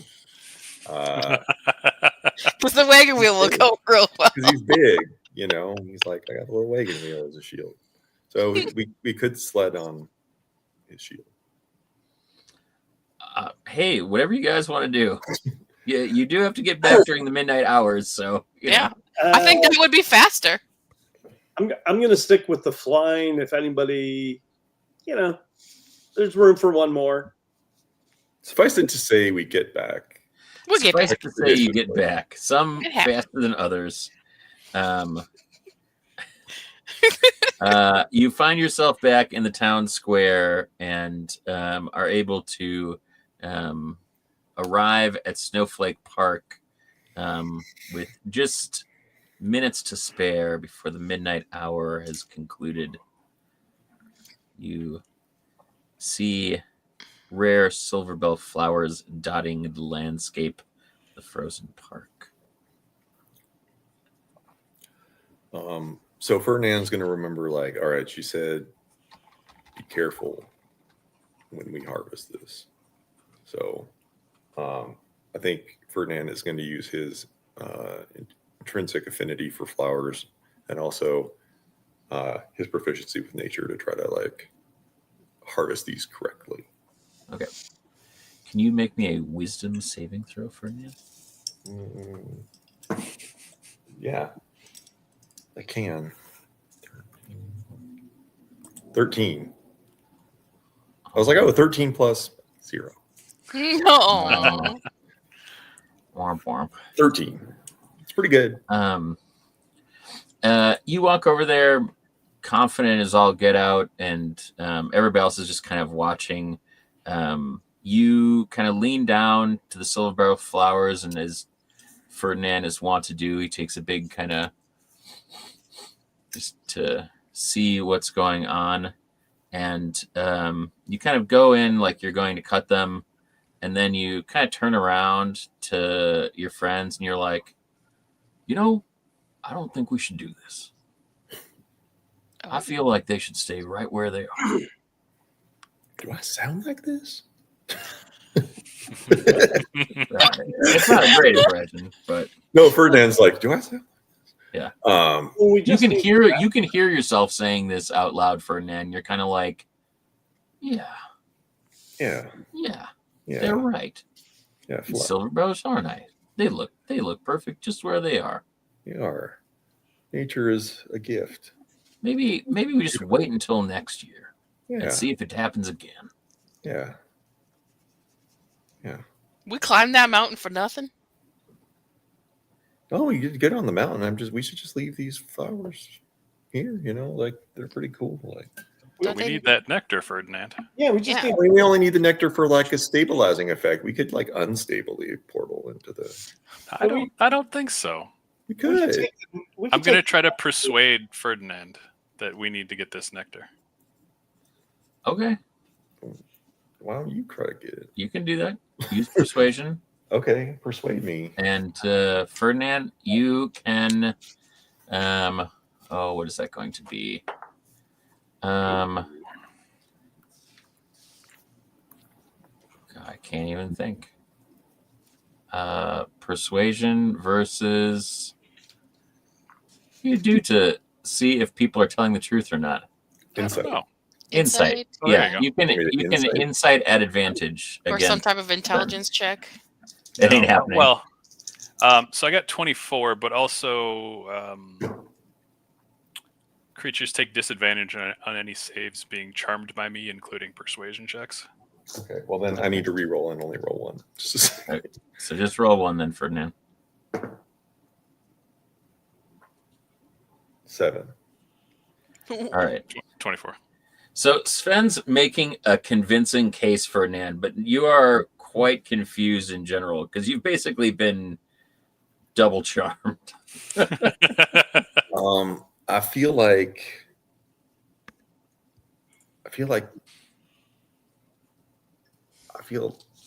torn. Nothing's fine, I'm torn. What if I and cast what friend?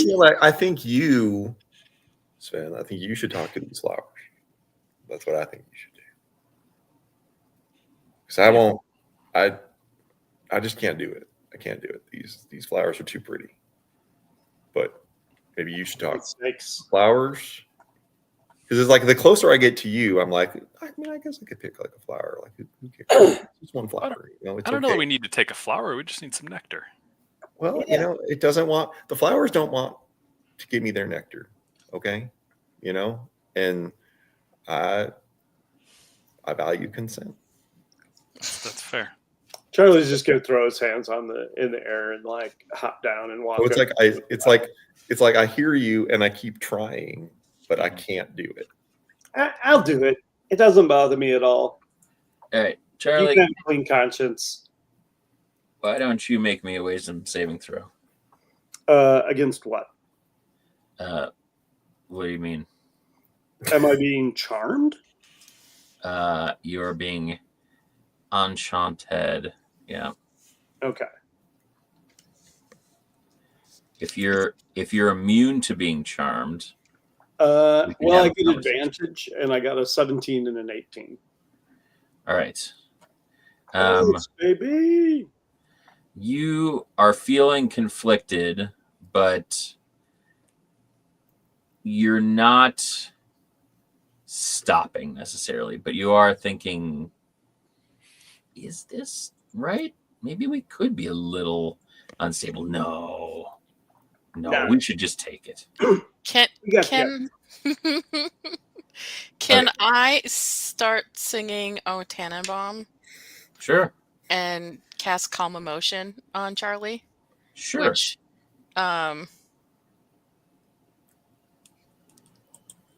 charisma saving throw. So, Charlie, roll me charisma plus your modifier, or 20 plus your charisma modifier. I critted, so you won. Oh, well, it was only just gonna make it so you weren't being as charmed, so it's fine. Oh, you bad critted though, or did you good crit? He good critted, which means he succeeded, so it didn't. It's only when he fails that I'd be able to suppress. Gotcha. The ability for him to be charmed. So Sven, you're still kind of like, what the shit is going on with these guys? Yeah. All right. Well, I'll talk to the flowers. I don't know that they're going to respond, but I'll say, "Hey, flowers, we just need some nectar. Is it cool if we just take a little bit?" Are you immune to being charmed? No. Are you? All right. Well, then also roll me a wisdom saving throw. I'm already harvesting, right? Yeah, you're harvesting, but Sven's like, I don't understand why these guys are not just doing this. You gotta approach flowers. Probably you can't just be like, "Hey, baby, give us some nectar." You know, like you can't do that. Turns out, yeah, totally can. I got 17. All right. You're like, Charlie, what are you doing? I'm getting the nectar. You can't just reach in there and grab the nectar. I mean, clearly I can. I think Ferdinand was right. You're both the first time. I should have never tried. I should have never tried to talk him out of it. Yeah. I accept your apologies, Finn. Thank you. You were right. This is sacred. You're just digging them up? Yeah. I mean, that's how you get flowers. Quick question. In addition to being enticed away from, in addition to being dissuaded from harvesting, do we also, as part of this charm effect, do we feel a responsibility to protect the flowers? You asking for Charlie's face. It's not so much as that as like you're just really convinced, as you were saying, that like you don't think that the nectar is worth it. Like, we're gonna take these flowers for just a little bit of stability, right? Like, yeah, you know, live a little, Charlie. The world is an unstable place. Live a little, we just came here for a vacation of a lifetime, and for the first time in this place's history, something didn't work. Like everything already messed up, man. I mean, Minotaurs have been unstably shifting planes for years. We don't know this professor. All professors are fakes. Yeah. Charlie is just going to cut an extra and like boutonniere it and be like, "Okay, I've got what we need." Huh? You're a bad person, Charlie. You're a mean one, Mr. Grinch. He said you can have your Christmas spirit back. And it only took 2 hours and 23 minutes. That was glorious. Somebody made the joke earlier. I can't remember who it was. I know, but the timing right now was just so good. Oh, complacent upswing Galextuike. Chief viewers on Stream Boo. Is that like Bear Boo? I can't spend another $75, man. Banned and reported. Thank you, Shaggy. Shaggy out there doing the hard work. Yeah. By the way, I paid to see potentially Jiminy Christmas on top of a Bear Boo. Oh, that's gonna be amazing. So you only got 3 commissions. You only got 3 options left, folks. I keep forgetting to bring it up to my D&D girly ladies and see if any of them want their new characters. So yeah. I mean, it's great. Truth. Real nice. All right. So you guys are you headed back to Glaciara? Yep. Yeah, we need this. We need to get this going. We're off to see a professor. Fernandez profusely apologizing to the professor. Okay, so you are headed back, and the professor says that it will take a good hour of hard labor, but when she emerges from her workshop, she will have with her a vial of planar travel for each of you. So time passes. A short rest passes? Eh? A short rest passes? If you'd like to take a short rest, you could. Yeah. It is 1 hour. If we're gonna short rest, then I'm gonna sing you guys a song. Oh, A song of rest, and you're gonna get a D6 hit points back. Good one. Bania. So if you want to go with my roll, you can. Otherwise, you can roll each your own. It doesn't really say either way. So, but I did roll a 5. So you can roll. I'll take your roll. I think it's more fun that way. Okay. Probably gonna sing. What was I thinking earlier? I was like, Oh, I had man. a song picked out for this. Maybe a Christmas to remember. Listen to how many D12s I'm rolling. 8. So many. Oh, that's so many hit points there. Oh, guys, I So feel. remember I when I also feel rolled like Remember when I rolled a 4, 5, and 6 for that fall damage? Mhm. I just rolled a 1, 2, and 3 for healing myself. Oh no. That's so funny because if I add 2 of my D12s together, I rolled an 11, a 12, and a 13. It's like opposite ends of the spectrum. Yep.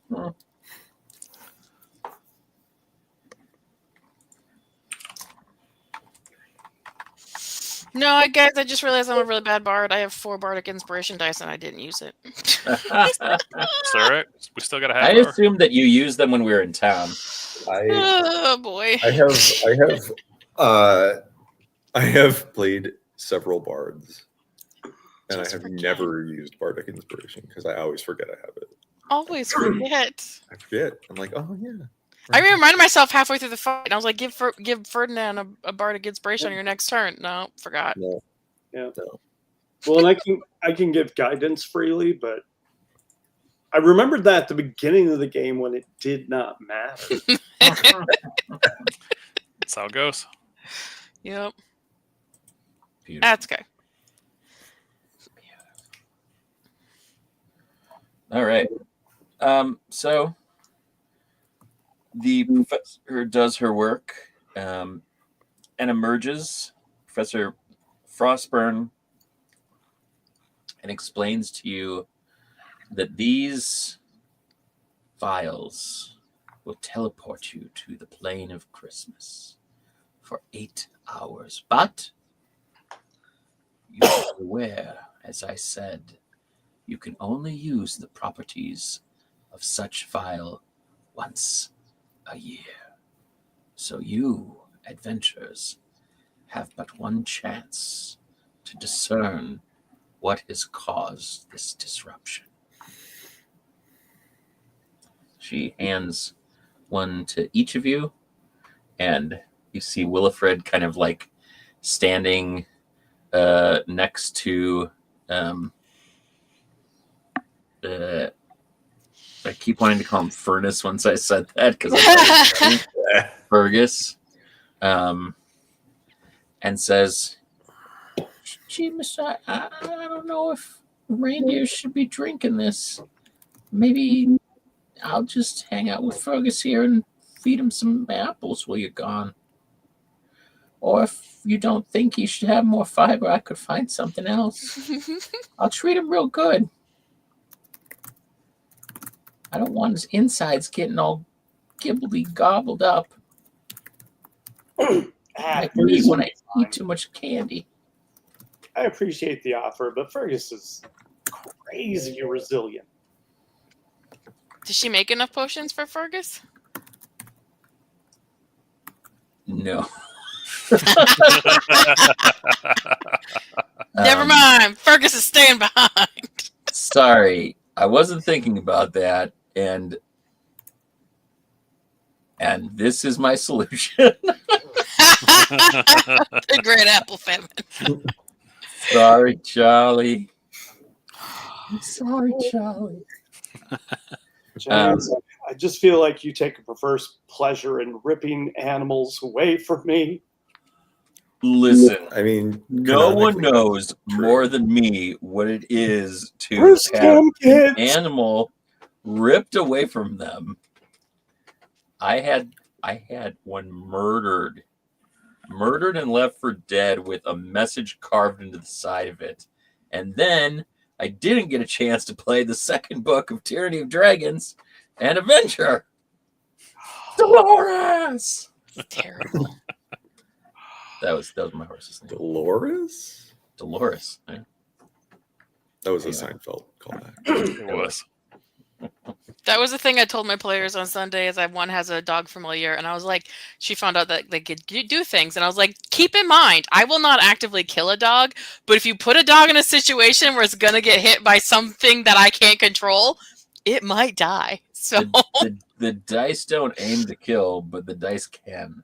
yes, But you can resummon a familiar. you can. That still wasn't good enough for her, though. She's like, maybe they'll just sit in the corner the whole time. And I was like, that's a decision you can make. Charlie, you can choose to accept this, or you can pop some in there and see what happens. It's up to you. All right. I'm wondering what half a potion for you and half a potion for them will do. Oh, are we doing some light experimentation on animals this Christmas? Is that Whoa. what are you, Revlon? Whoa there, L'Oreal. Whoa. Whoa. Just hey, look, listen. I'm just saying. Maybe They're called value, he's born with it. Maybe it's Maybelline. and maybe they're the real treasure. You know. All right. Think You about each have a vial of planar travel. You have had it explained to you. Mhm. it. Are we drinking? Let's Yeah. go. Is going Quaff to that drink potion. Do it. It. Charlie, Potion. half and half. Wrap We got the vial 28 up in- minutes. Just wrap the vial up in No, the not middle even of 28 minutes. We got peanut butter 18 minutes. Oh, shoot. We're a team, half and half. Oh, goodness. All right. Half Like, and half. A fourth and 3/4. A fourth and 3/4. A quarter for you and 3/4 for her, or how are we doing? Even though I'm clearly, as established, huge, I probably don't need as much per body index. Okay.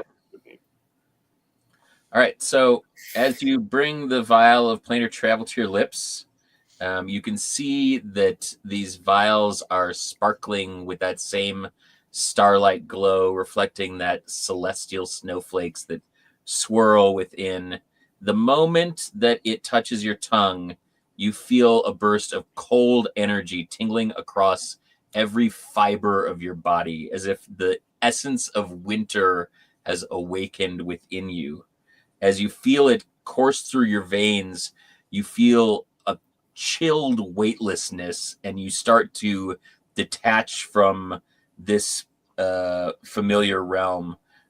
Your surroundings start to blur, and the world around you becomes a dreamscape of dancing lights, everything fading to white with those same starlight crystalline glows. Suddenly, the chill of winter within you intensifies, and you're enveloped in a cascade of swirling lights. Like we're thinking like DS9 wormhole, like dancing colors. Time seems to fold in on itself, and this sensation is both exhilarating and completely disorienting. As the swirling lights reach a peak, they suddenly begin to subside, and you find yourself standing in a landscape that's straight out of a winter fairy tale. There is the scent of peppermint and cinnamon on the air. The ground beneath your feet is a carpet of pristine, glittering snow. The trees around are adorned with giant, oversized ornaments and strings of magical lights stretch towards the sky and just kind of drape around all of the foliage. And you find yourself in the Christmas plain. Woo! What would you like to do? Oh. Wow. Well, we made it. It's beginning to look a lot like Christmas.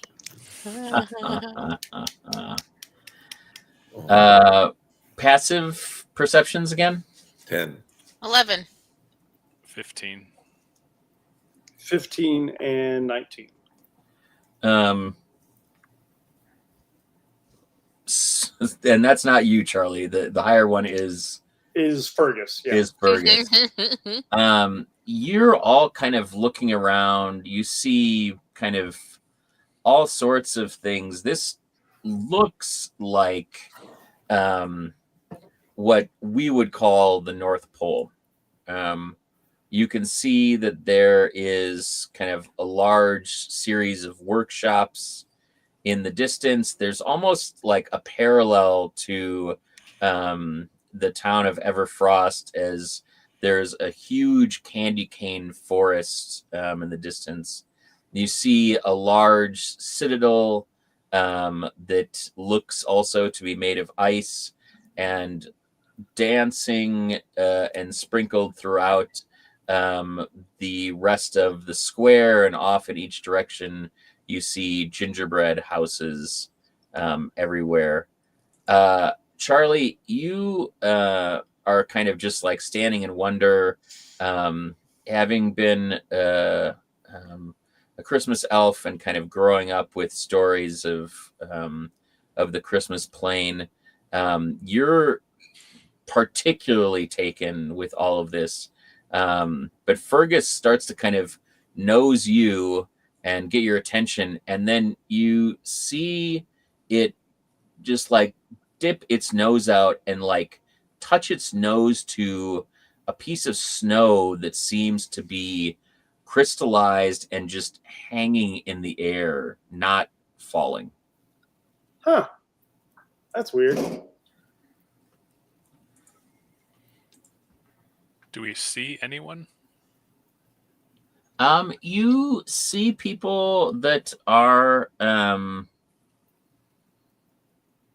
within these structures. You don't see a whole lot of folks kind of out and about. It seems like a place where you would see a ton of people. And Sven, you and Charlie start to kind of like look around, and you start to notice that there are more aspects of this that are feeling like they've been frozen in time.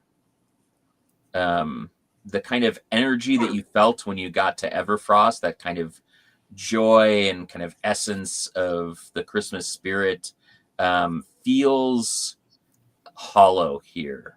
There's this kind of endless silence and calm that just permeates the air. And this stillness seems to have halted everything. And you just have this kind of melancholy feeling the more and more you look around and see this kind of anagram of Everfrost, like just still, without action or movement.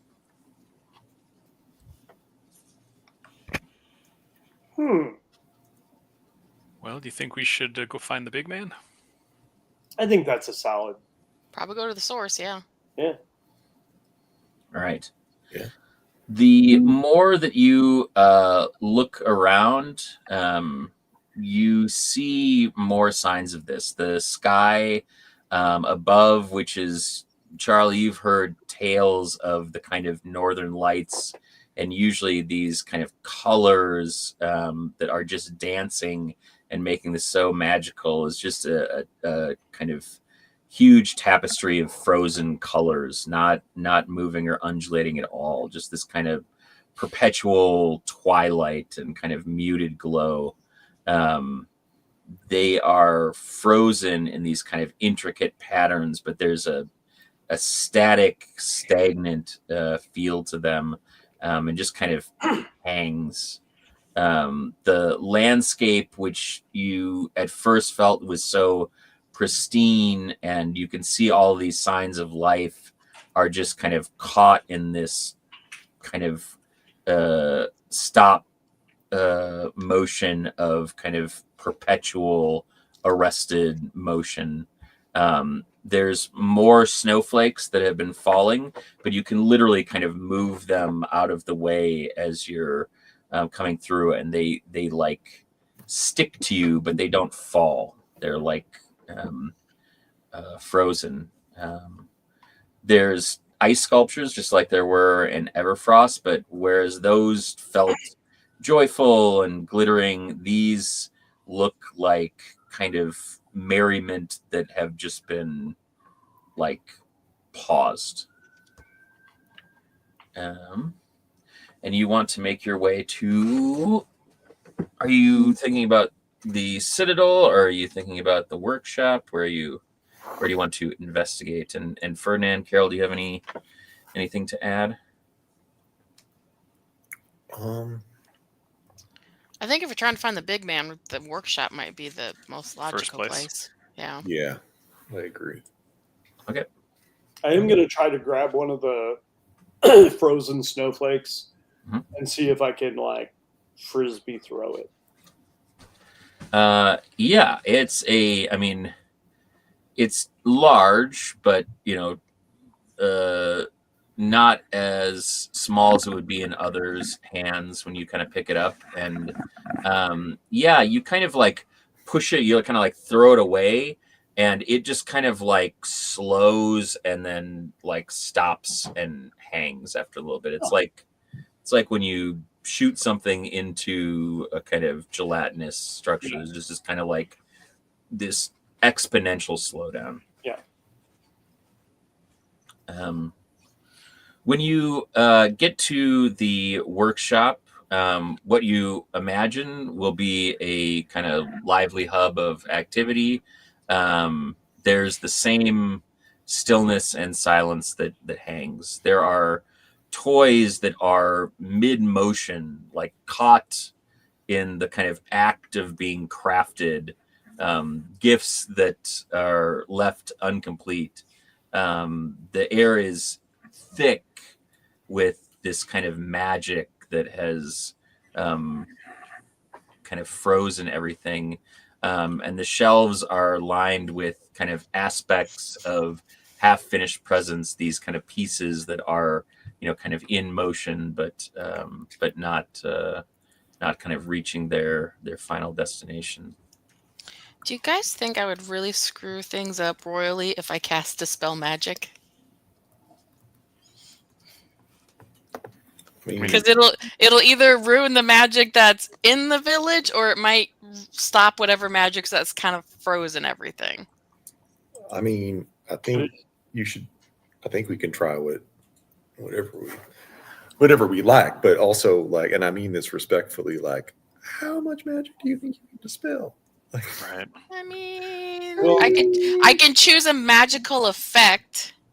So if I feel like this is like a freezing kind of thing, like maybe I can. I am not an expert. I'm just asking the questions. I'm also not completely sure myself, because doesn't really say how far. I mean, it's 120 feet, so maybe just whatever's in the building. I'm not saying don't try. I'm not saying anything, but like, let's temper our expectations. Would it dispel the potion that got us here? A potion isn't going to be a cast spell, so it shouldn't. Yeah, because it's either a creature, an object, or a magical effect within range. Right, and it says you choose. I would think we'd want to find the focus of this magic. Yeah. The origin of it. Well, that's a good idea. Get a little specific. Yeah. Yeah. So if we can find it, we can maybe do that. Maybe we can unfreeze everything. Does this look to Ferdinand like the workshop he worked at several Christmases ago? Say it one more time. So does this workshop look to Ferdinand like the workshop he worked at several Christmases ago? Very similar. You could guess that this might be kind of a parallel plane. It may not be the exact same one, but it's certainly, in the spirit of the same. He's pretty stoked. Yeah. Let's go. I had fun building toys. It was great. You, as you are looking around, I guess Sven, while Carol and Ferdinand are chatting, why don't you make me a perception check?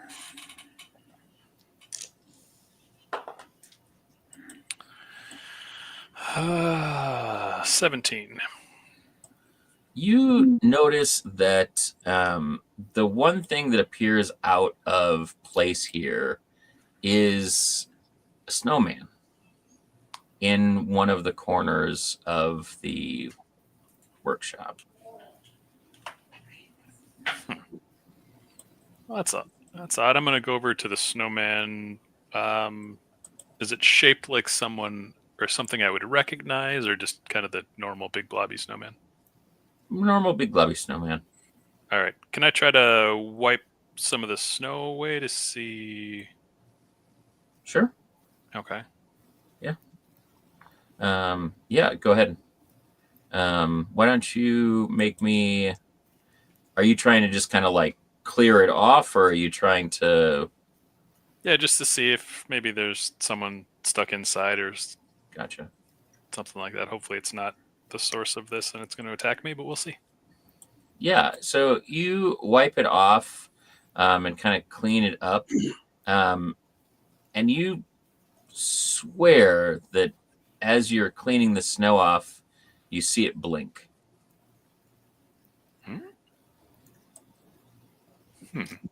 Can I cast? Well, hold on. Wait a minute.